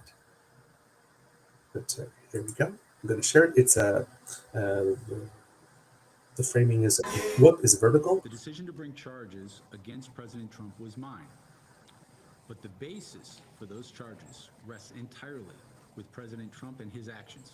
The House Judiciary Committee released video of its closed-door 8-hour hearing with Jack Smith. Smith led 2 investigations and failed prosecutions of President Trump for his handling of classified documents and his role in attempting to overturn the 2020 election. So did you develop evidence that President Trump was responsible for the violence at the Capitol on January 6th? So our view of the evidence was that he caused it and that he exploited it. Trump has continued to say that he did not do anything wrong on January 6th. Smith vocally defended his investigations against accusations from Republican lawmakers that the previous administration weaponized the justice system against Trump. The evidence here made clear that President Trump was, by a large measure, the most culpable and most responsible person in this conspiracy. These crimes were committed for his benefit. The attack that happened at the Capitol, as part of this case, does not happen without him. I entirely disagree with any characterization that our work was in any way meant to hamper him in the presidential election. That's not who I am, and I think people who know me and my experience over 30 years would find that laughable. The decision to bring charge. So there you have that, kids and cubs, and some of the most compelling lines in there. Donald Trump is the most responsible and the most culpable for the conspiracy, and the violence of January 6th would not have happened without him. It does not get any more clear than that. Yeah, Kitsasi. Jack Smith looks like he's aged 10 years. How exhausting and frustrating this must be. Indeed. Indeed. Because he took that job very seriously, and he was extremely thorough in doing what he does, and he had a reputation for being so. I think that's one of the reasons for which there was such a vilification effort against him, is that everybody knew that they had picked the guy who was going to do the work, all the work, no matter how long it took, no matter how exhausting it was, and follow the book by the letter. So they knew that, let's just put it this way, if you know you are guilty, and you know you have someone like that on the case against you, you know you're going to jail. Because you know that is the type of person who will find what needs to be found, yes, and who will dedicate themselves to following everything by the letter, so as to not give you any opportunity whatsoever to squeeze out or wriggle out or slither out on a technicality. So, they needed to destroy him, number one, and his reputation, and number two, again, just confirms that if Donald Trump were not president, there's a very high chance he might be in jail today. Very, very, very high chance, because it would seem that Mr. Smith did have him dead to rights. So the entire purpose of running for that election, get reelected, was to just keep his butt out of jail. Really, right?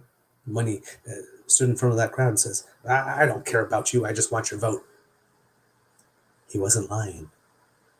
That was maybe the one time in his entire life that Donald Trump wasn't lying.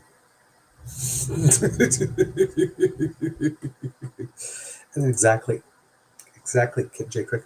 Ultimately, the decision to prosecute in the U.S. is made by a grand jury, not the prosecutors. And you have to have the evidence in order to do that. You have to have the evidence. Interesting developments. I am sure that's probably not going to be the last we hear about that, because, of course, the deposition has been fully released. People can find it online, can read it. It's redacted, of course. It's about a 255-page read, I think, or something of the sort. But it's there. And I'm not sure if, when they say they released the video, whether that means they released the full video or just segments of it. But I'm going to continue. I'm going to check that out to see if it is. Not sure that I'm necessarily up to watching 8 hours of testimony, but then reading 255 pages is also quite for one story is quite a task as well. So, having once read a 90-page decision when it came to the what was decided for the convoy here in Canada. That was a job in itself that I took on. I remember being about like 3/4 of the way through and thinking, "Oh my God, why did I do this? This is such it's a lot of work." But I'm glad I did it after it was done, because we had some very compelling material, and I was able to share with you what exactly that decision made, so that when all those people, either from that movement or those who defend them or apologize for them, would try to pull the wool over our eyes. It's like, no, no, no, no, no, no, no, no. That's not what that meant, because we actually went and read the decision, all of it, beginning to end. So sometimes it's important to do those things, but it's not the type of thing not everybody has time to say, "Oh, yeah, sorry, I've got kids to feed and I have to work some overtime, and I got this this project or this assignment that's due by a certain date. But yeah, let me just put all that aside and like just take in 255 pages of deposition." Right? It takes this type of thing either needs to be your job, or it takes a special breed of person. It's probably quite slightly geeky to do that kind of thing, but thankfully, some people do it. Exactly, Jake Rick. Will they redact using Adobe again? Yeah, that was an oopsie.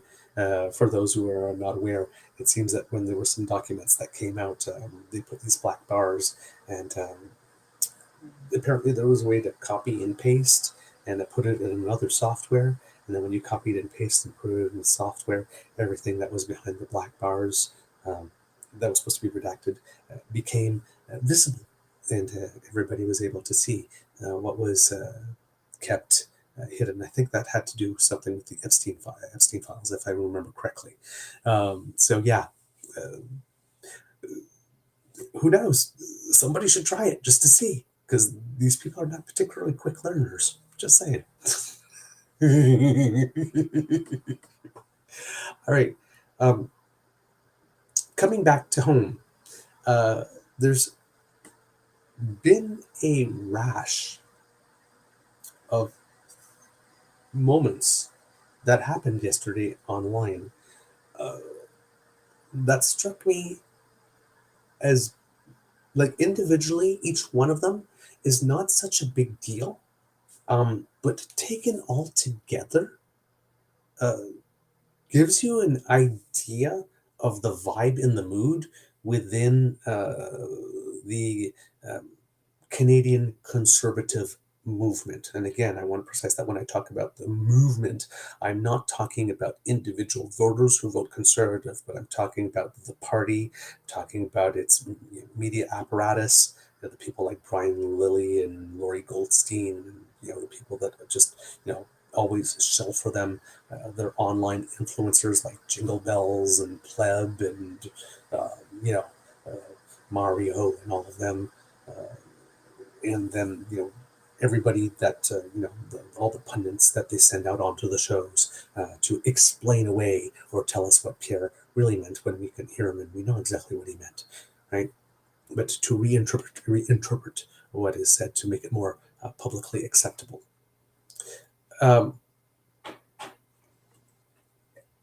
They have a message that they're trying to get out clearly, right? Mark Carney has failed at absolutely everything already.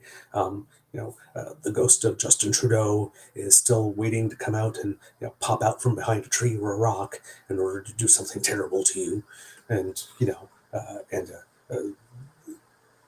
making these grand statements for which there's not really much support. Basically, just say it and see if people will buy it. So, number one in this is there's an article from the National Post out there, and when I'm not going to read the article because it doesn't matter. All you need to know is that it happened. But I'm going to show you this, and you tell me in the chat here what you think. So this is National Post.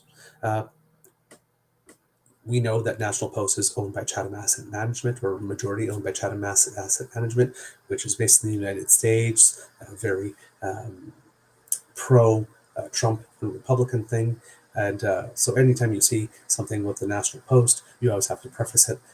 The people who love Donald Trump, who own the American-owned Chatham Asset Management, really, really, really want you to know and believe that, ... And then the headline, right?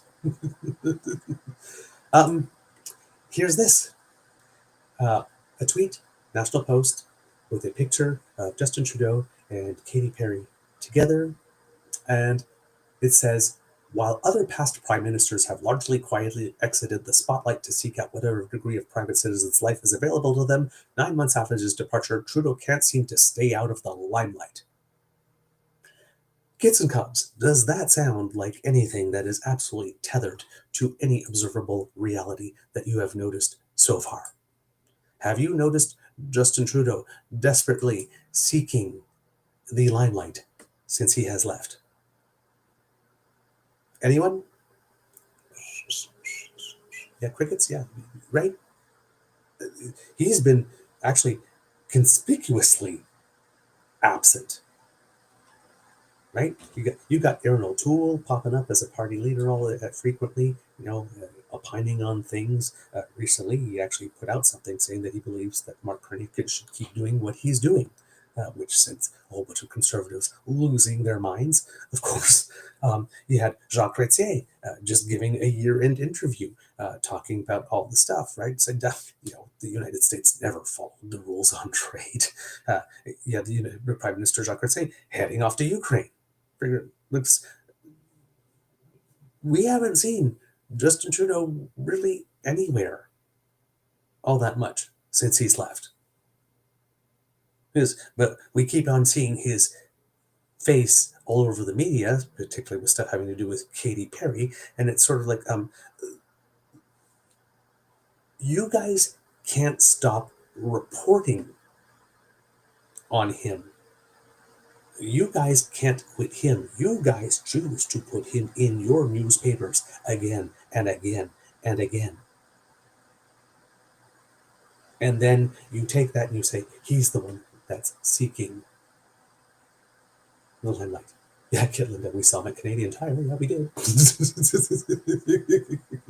But this is like one of these things, right? It's like they just can't quit Justin. I have not seen one quote from former Prime Minister Justin Trudeau since he's left where Pierre Poilievre's name has crossed his mouth, where the name Conservative Party of Canada crossed his mouth, where he's talked about the National Post, where he's talked about any conservative influencer or pundit. Not a word. But they can't shut up about him. It has to take an astounding amount of lack of self-awareness to keep on writing stories about him and then complain that he's the one that's seeking the spotlight. So that was the first one that kind of struck me funny.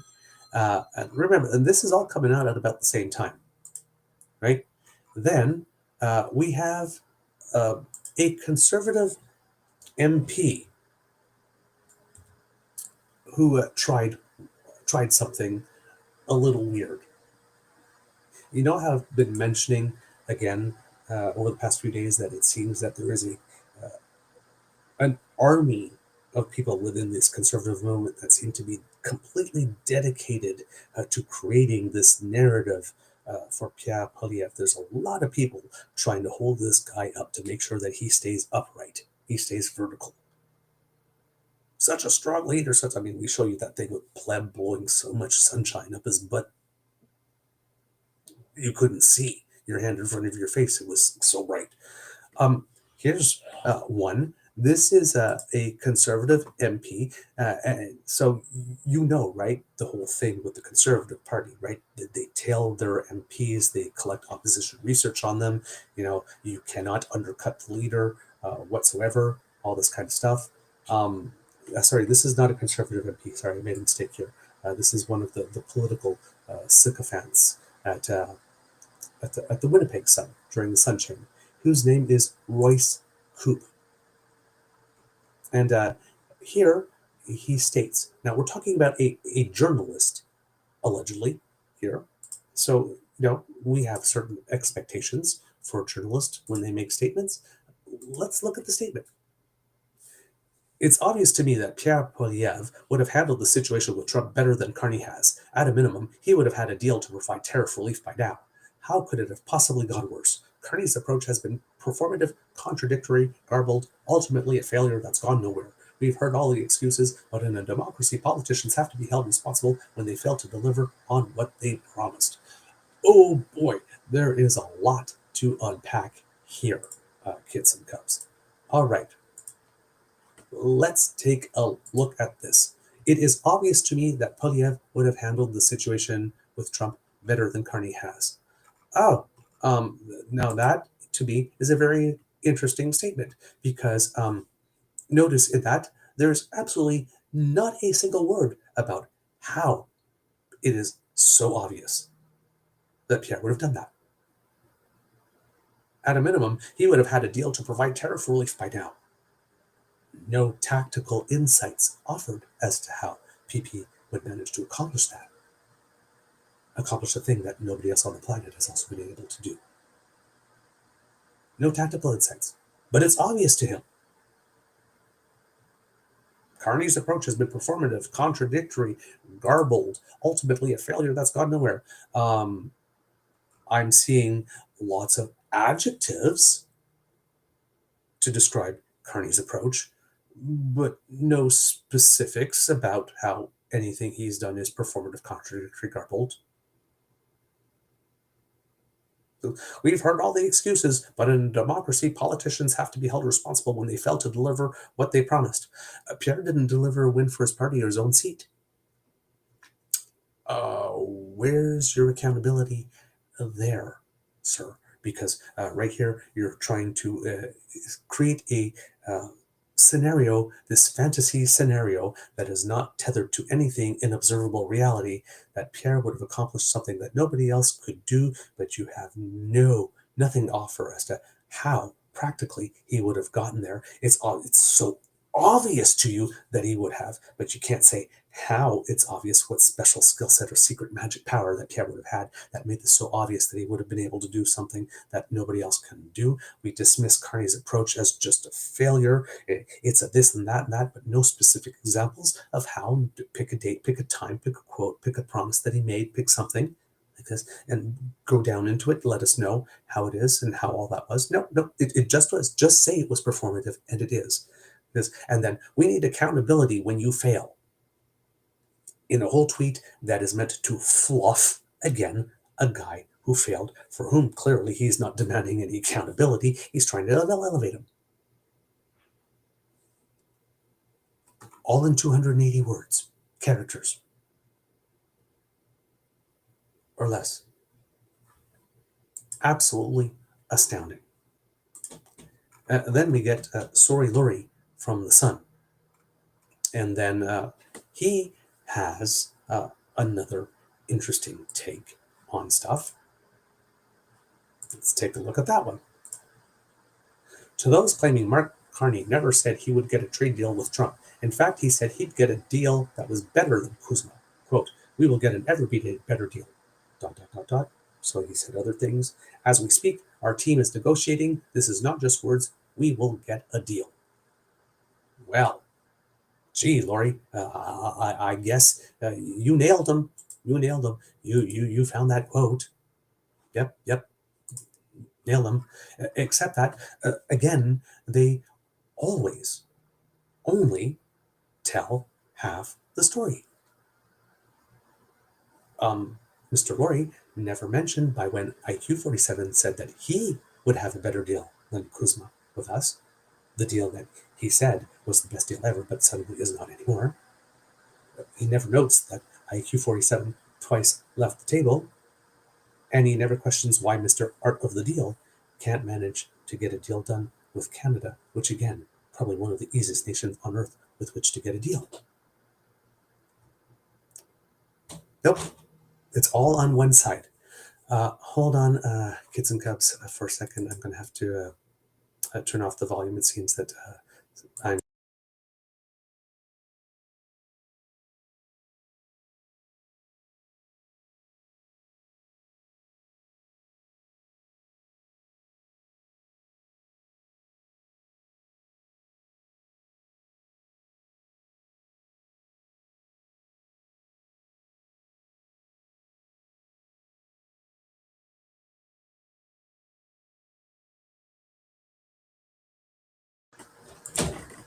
Apologies for that, kids and cubs. I'm so sorry.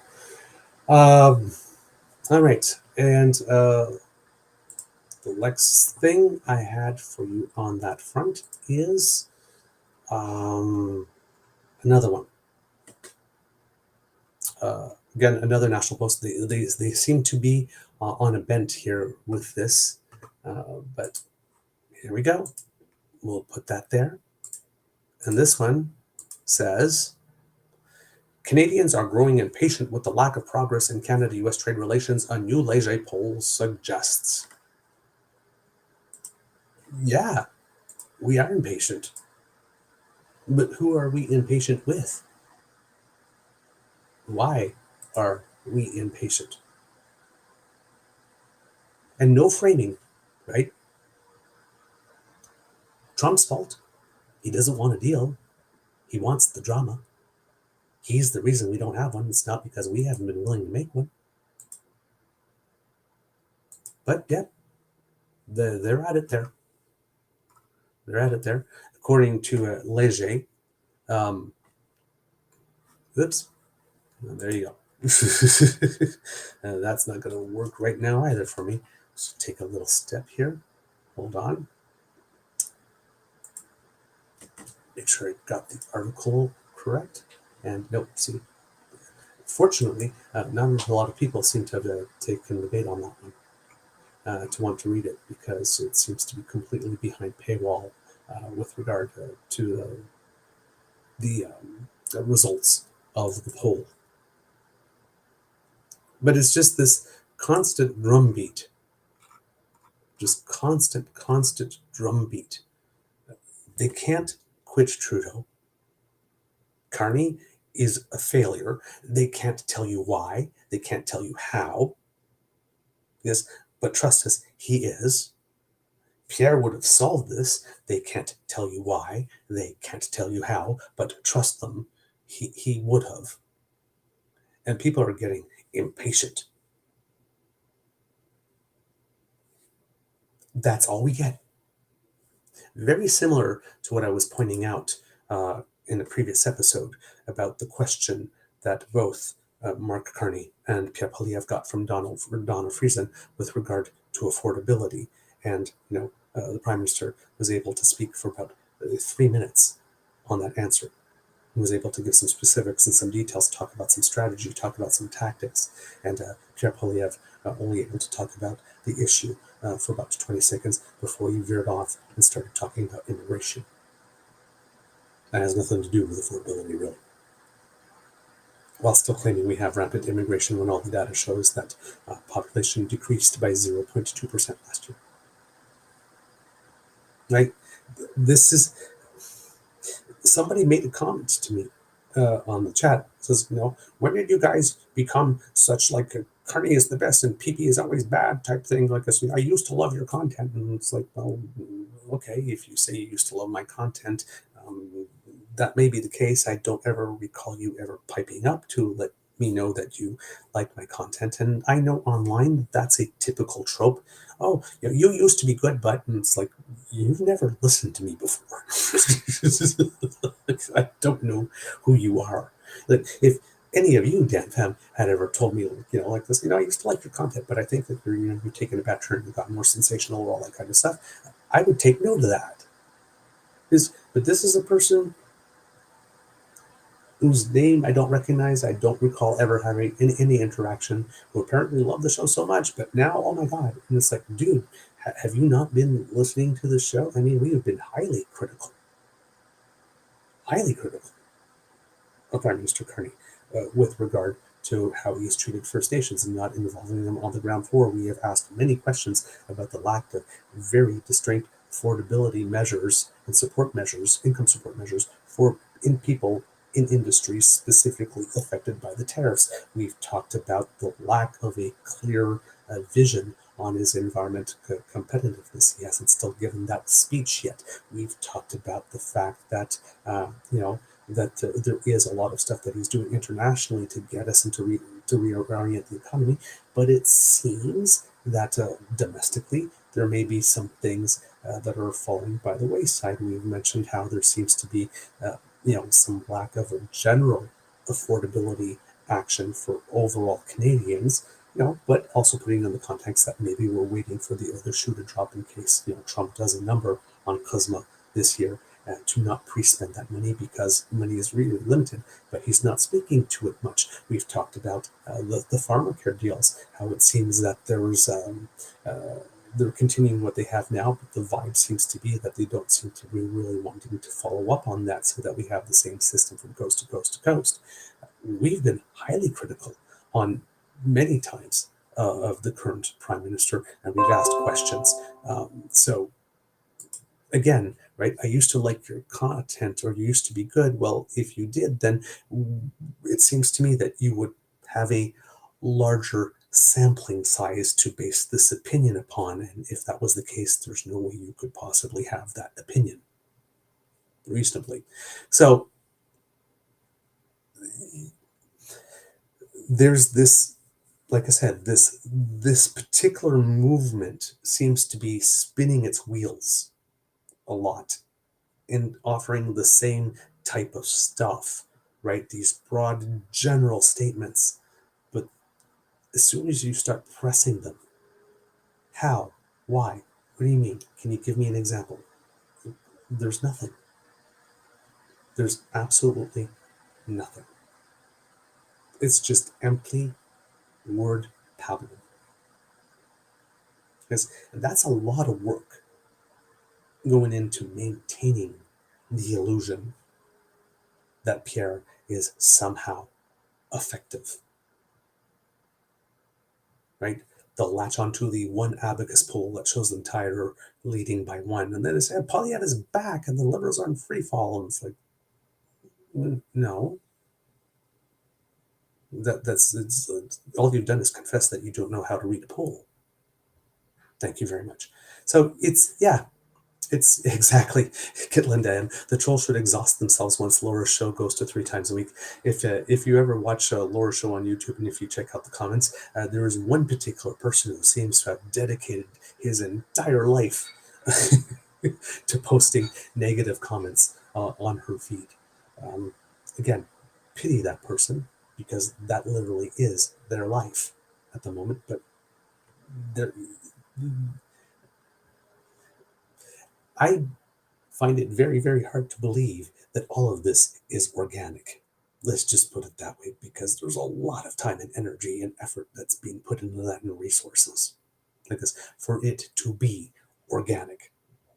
So, but they don't seem to be learning or picking up anything or having anything to offer. All they're doing is just pointing and saying, haha, he failed, haha, he failed, haha, he failed. And that apparently is supposed to be enough. Okay. If that's what you think is going to do it for you, I guess, but I don't know. That don't impress me much. It's like, not great. One last thing before we go, because we've been talking about British Columbia politics and how it's a bit of a hot mess. There is someone out there who appears to be teasing that they will be running for the leadership of a conservative party in British Columbia. I am going to assume that it is the Conservative Party of British Columbia, because Dallas Brody keeps on insisting that she is indeed the leader of BC1 and going nowhere. So, okay, that's fine. But this is a gentleman named Yuri Fulmer, who I'm guessing is someone who wants to be interested, who is interested in going to the leadership or competing for the leadership of the BC Conservative Party. Describes himself as an equity investor, venture capitalist, caring philanthropist, and engaged volunteer, a proud British Columbian. I cannot speak this morning. He released a little video, and he stated, when he put the video out, every year Thousands of people pack up and leave our province. The NDP's radical policies have eroded property rights, public safety, and hope for the future. Again, no word as to how. Just say that it is and have people believe it. British Columbians deserve real leadership and a strong Conservative Party to defeat David Eby. Stay tuned. Okay. Every year, thousands of people pack up and leave our province. Yeah, but every year, thousands pack up and move to your province as well. The suggestion here appears to be that the claimed reality that the NDP's radical policies have eroded property rights, public safety, and hope for the future, with no proof offered, is the only reason people are leaving. But unless there is a net migration out of BC, there appears to be no cogent or coherent point being made here other than highlighting a correlation. To which someone could reply, well, property rights and public safety and hope for the future that you claim has happened have all happened while you've been doing what you've been doing as a philanthropist and everything that you describe yourself as being. So maybe it's your fault. Right? There's about as much connection between these events and what's being claimed one way than the other. Then, of course, the stay tuned implies an impending announcement to run for the leadership of a provincial party. And in my opinion, if so, to win, whoever's organizing him or this person will need to do way better on framing and logic than this, because it's nowhere near good enough. But I want to show you this 1 minute and 20-second video from this guy who's obviously putting out a teaser for his bid to run for the leadership, because I'm going to ask you if it reminds you of anybody that you have come to know and loathe over the past little while, but with much less arm flapping and finger pointing directly at you while they're doing it, and delivered slightly less breathlessly. But in other words, pretty much the exact same dynamic. You tell me if you see similarities. Like, nobody leaves British Columbia because it's not the most beautiful place.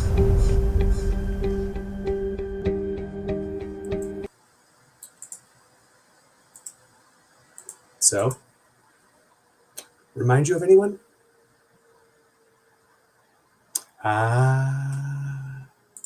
There you go. Is this Polyev 2.0? British Columbia is broken. Everybody's leaving. We don't have a social safety net. The government is getting in the way of you being able to be a British Columbian. Oh, the promise that if you work hard and play by the rules and pay your taxes and are a good person and raise a good family, you should be able to have the dream. We should have the least expensive housing because we have the most dirt. We should have. Again, nothing to substantiate the claims. Now, of course, it is indeed observably true that the cost of living in British Columbia, particularly for housing, is extremely expensive, and there are people leaving as a result of that. That is indeed true. But again, these bold statements, nothing substantially to back them up, talking about the world that we should be living in, rather than the world that we are living in. And that the world that we should be living in, the gap between the world we are living in and the world that we should be in, is so large that it cannot be solved by just one person or one policy, and couldn't be caused by just one policy here and there. I don't know, man. I just think that you need to do more than that. You need to do more than that. But it would seem that the race is on. And again, yes, Kit Lindell, what is it with them copying someone who keeps losing?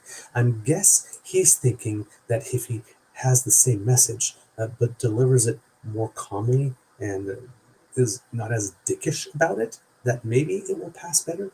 But it's still not there. It's still the same lie, packaged differently in a softer voice.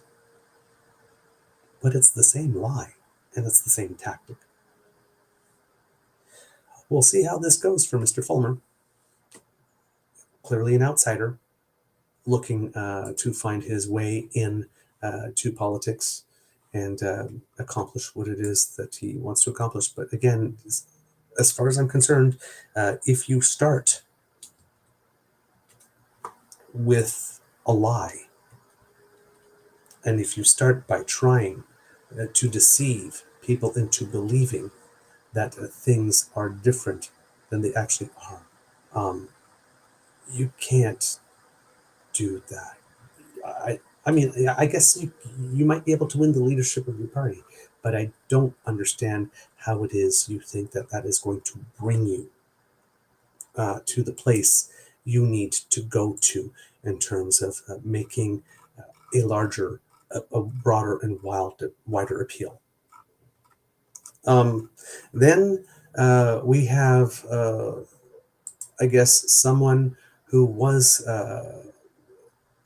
one of the spokespeople for the Conservative Party of Canada. I think he may have moved on post-election, but this is Sebastian Skamsky, who often shows up as a pundit on the news. As she's talking like this, and the person right next to him is giggling and shaking her head. He often provokes these types of giggles with his statements, but he's still stuck on the "who cares" comment. 2025 has been a pretty miserable year for Canadians. Who cares? Who cares about mass unemployment? Who cares about the high cost of groceries? Who cares about rampant crime? Who cares about out of control immigration? It's not out of control, buddy. You need to update your talking points. In his own words, Mark Carney certainly doesn't. And of course, we all know that when Mark Carney said, "Who cares?"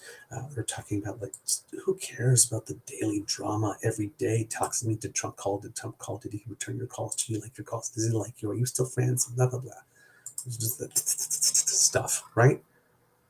But again, this guy, right? This is weakness, clear weakness from a party that knows that it is feeling a crap product and that the product won't get better. This is what marinating in one's own mediocrity and then giving up looks like. Mr. Skamsky, 25 may have been a miserable year for the Conservative Party of Canada, but clearly not for Canadians who dodged a bullet by not electing her guy. Just saying. Right? Another one is Michael Barrett. He's an MP, and he loves to pretend, I guess, that he's a lawyer. I actually thought that he was a lawyer based on all the way that he comments, because he's always accusing people of committing crimes.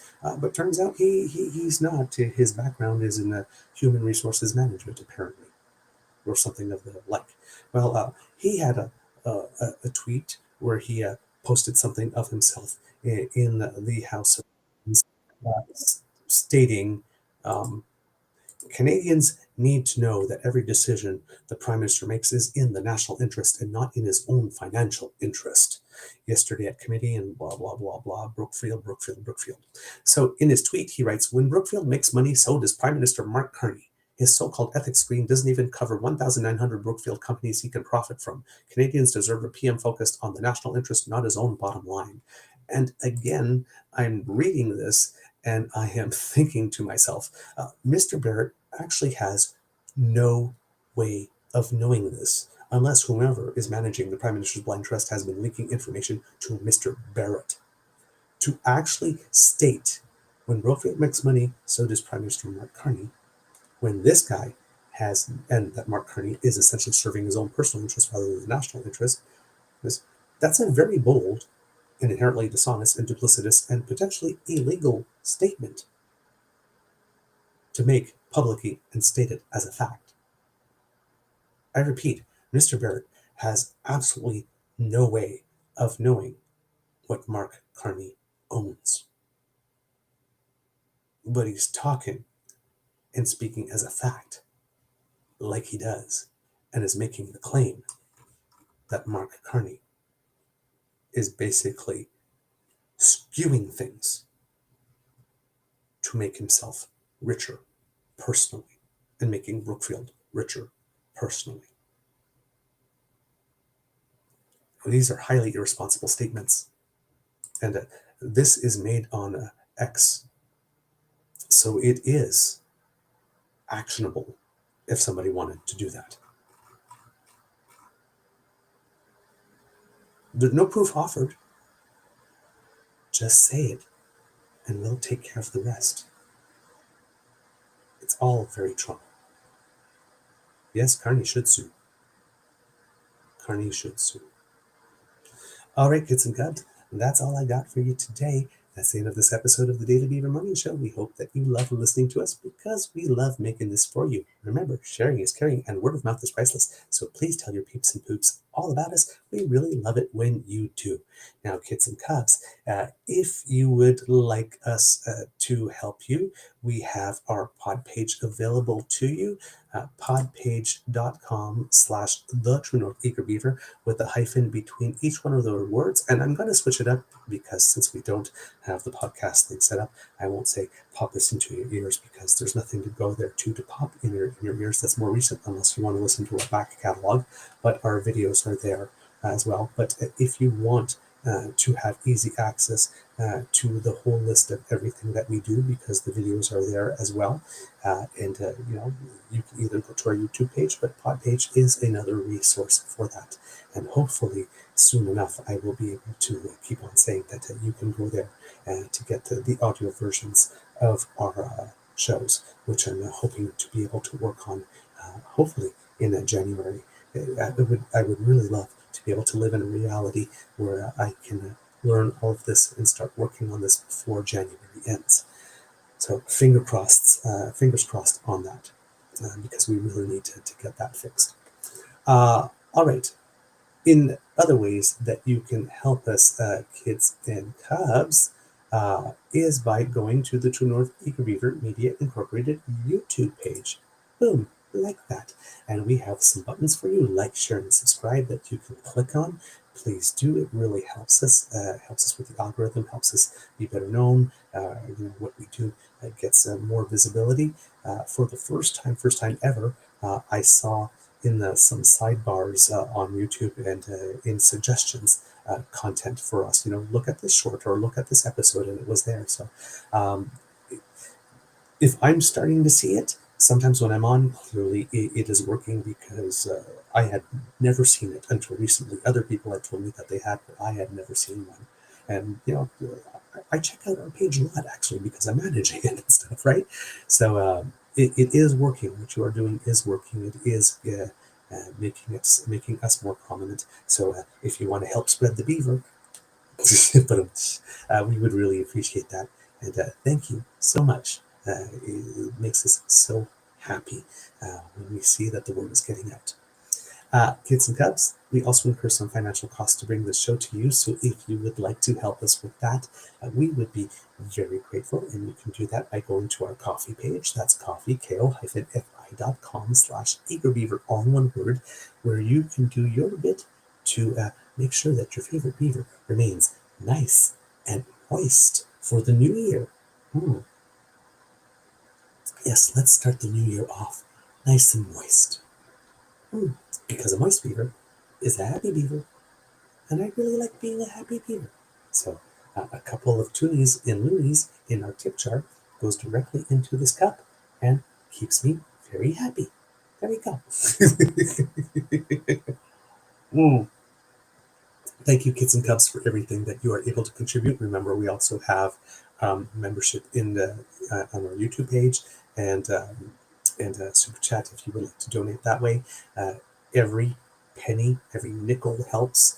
So there's no donation too small, and we are grateful for absolutely everything that you send our way.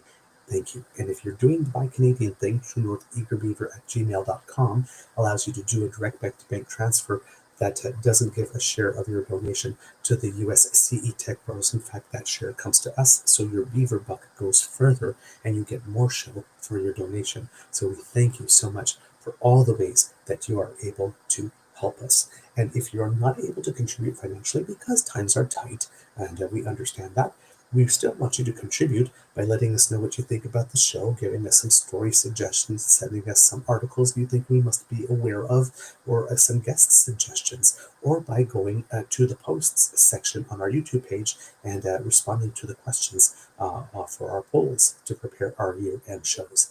We would love to get your opinion on that.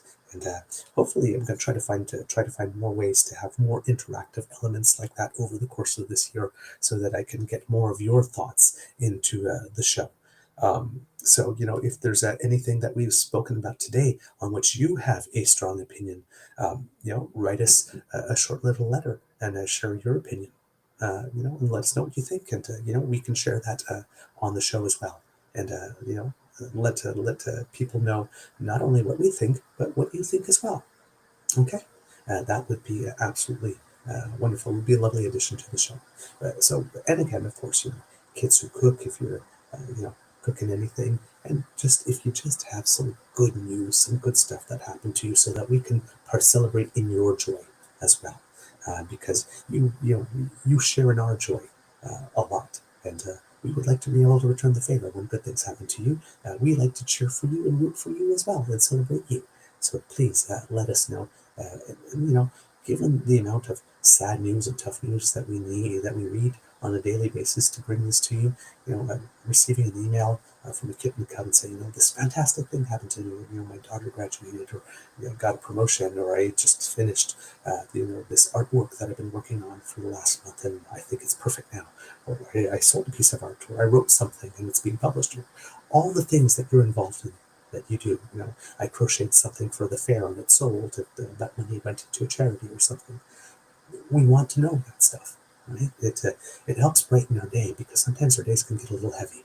So send us some good news now and then, just to brighten us up, so that we can say, what, hey, that's awesome, good on you. Everything is welcome, kids and cubs. We just like hearing from you. That's all. And if you want to reach us on our socials, we have at True Eager at the Blue Sky Beaver Lodge, also on Jitter, True North Eager Beaver on Facebook, which is our original home. Of course, we have Kit Uncover helping us with our Instagram there. Thank you very much. We also have here our YouTube channel right down here in the comment section. You can let us know what you think. And there's the Damn Fat Discord when you want to keep the conversation going after the show. All of these ways to communicate with us, and we are so happy, and communicate with each other, of course, too, which makes us very happy. So thank you, kids and cubs, for all you do to make this community vibrant and a wonderful place to be and to return to every morning, at least 5 days a week anyway. All right, kids and cubs, because democracy is something that you do, we're still going to harp on the same thing. Pass a comments petition E6821 to encourage our members of parliament to introduce some legislation that would change our media foreign ownership laws, so that Canadian media can be owned and operated by Canadians for your best interest, and not have Chatham Asset Management keep on posting pictures of Trudeau and Katy Perry and go, why won't he leave the spotlight, when it's the other guys that keep on putting him in it, right? He does. Listen, if Trudeau is seeking the spotlight, he's seeking the spotlight in Teen Beat magazine now, right? Standing next to Katy Perry. He doesn't need to be the subject of your article in the National Post anymore. He's living his best life. Then just get over it. Just get over it. He's happy. I know that makes you unhappy that he is happy, but he's happy, and it's probably not going to change. So you might as well fight another battle, because otherwise you're just condemning yourself to miserableism, and life's too short for that. People who hate watch us, because of the Trudeau stuff, be kind and gentle to yourselves too. Our wish is also for you. Because go out and get yourself some happy. This is not a life. It's just not.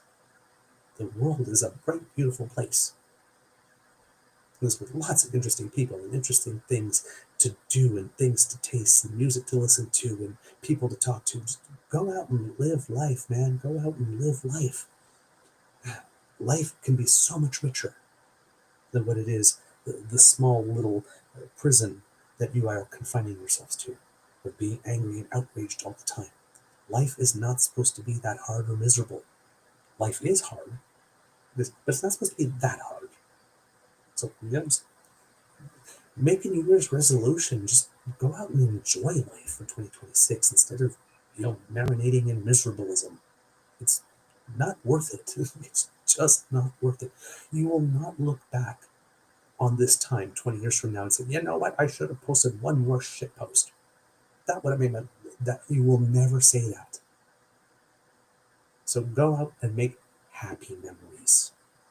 All right? Okay. Kids and Cubs, remember tonight, I believe it is 8:30, quarterfinal match, Canada and Slovakia at the World Juniors. So there'll be some stuff to watch. I'll double check on the time when I ask you to tell me to cue the clock, which is what I'm going to do right now. On the count of 3, please, Kids and Cubs, can you say, Mr. Beaver, please cue the clock? 1, 2, and 3. Ooh, yes.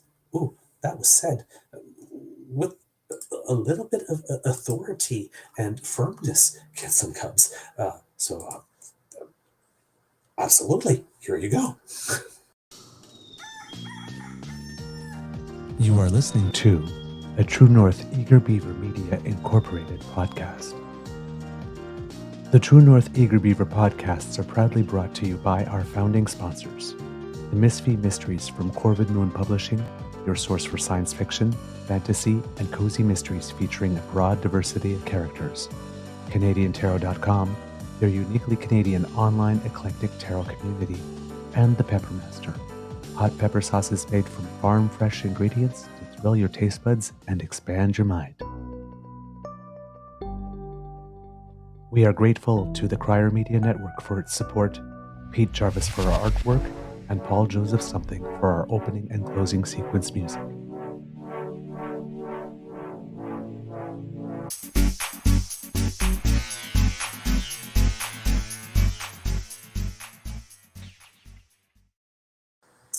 All right, Kids and Cubs, I did remember that correctly.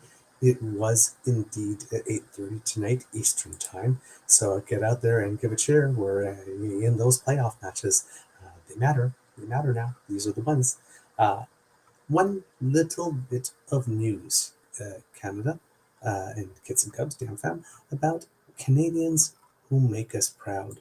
And this is an atypical one for us because sometimes we celebrate athletes, artists, and stuff of the like. But here we are going to highlight someone who actually did something to save someone's life. So how about that? That's a switch.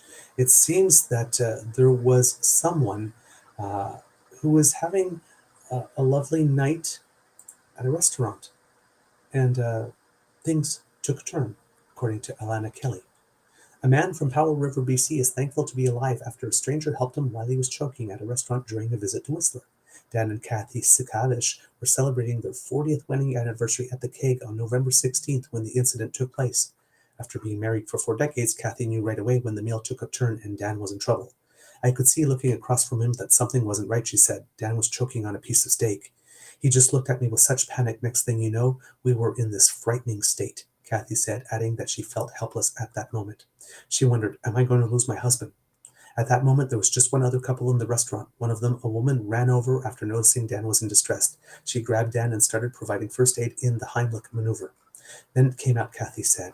I had a little cry. Dan calls the stranger his guardian angel. Quote, who knows what would have happened? I'm very grateful that I'm still alive. Kathy and Dan said they didn't get to properly thank the stranger, but they did manage to take a photo of her and know that her name was Erin. Their family posted the photo to social media asking for the public's help in finding her. With the help of hundreds of people online, they were able to find Erin Johnstone, who had been having dinner at the Keg that night to celebrate her birthday. She jumped into action helping Dan even though she had no formal first aid training. Next thing you know, I'm like giving this fellow that I don't even know the Heimlich maneuver, Johnstone said. Looking back, it's a blur, but she's happy she was able to help. Quote, we don't need all the attention, like we're just glad that we were there, Johnstone said. The couple can't thank her enough. Quote, words cannot express really how much that means to me. Keep me going for a little while longer, Dan said.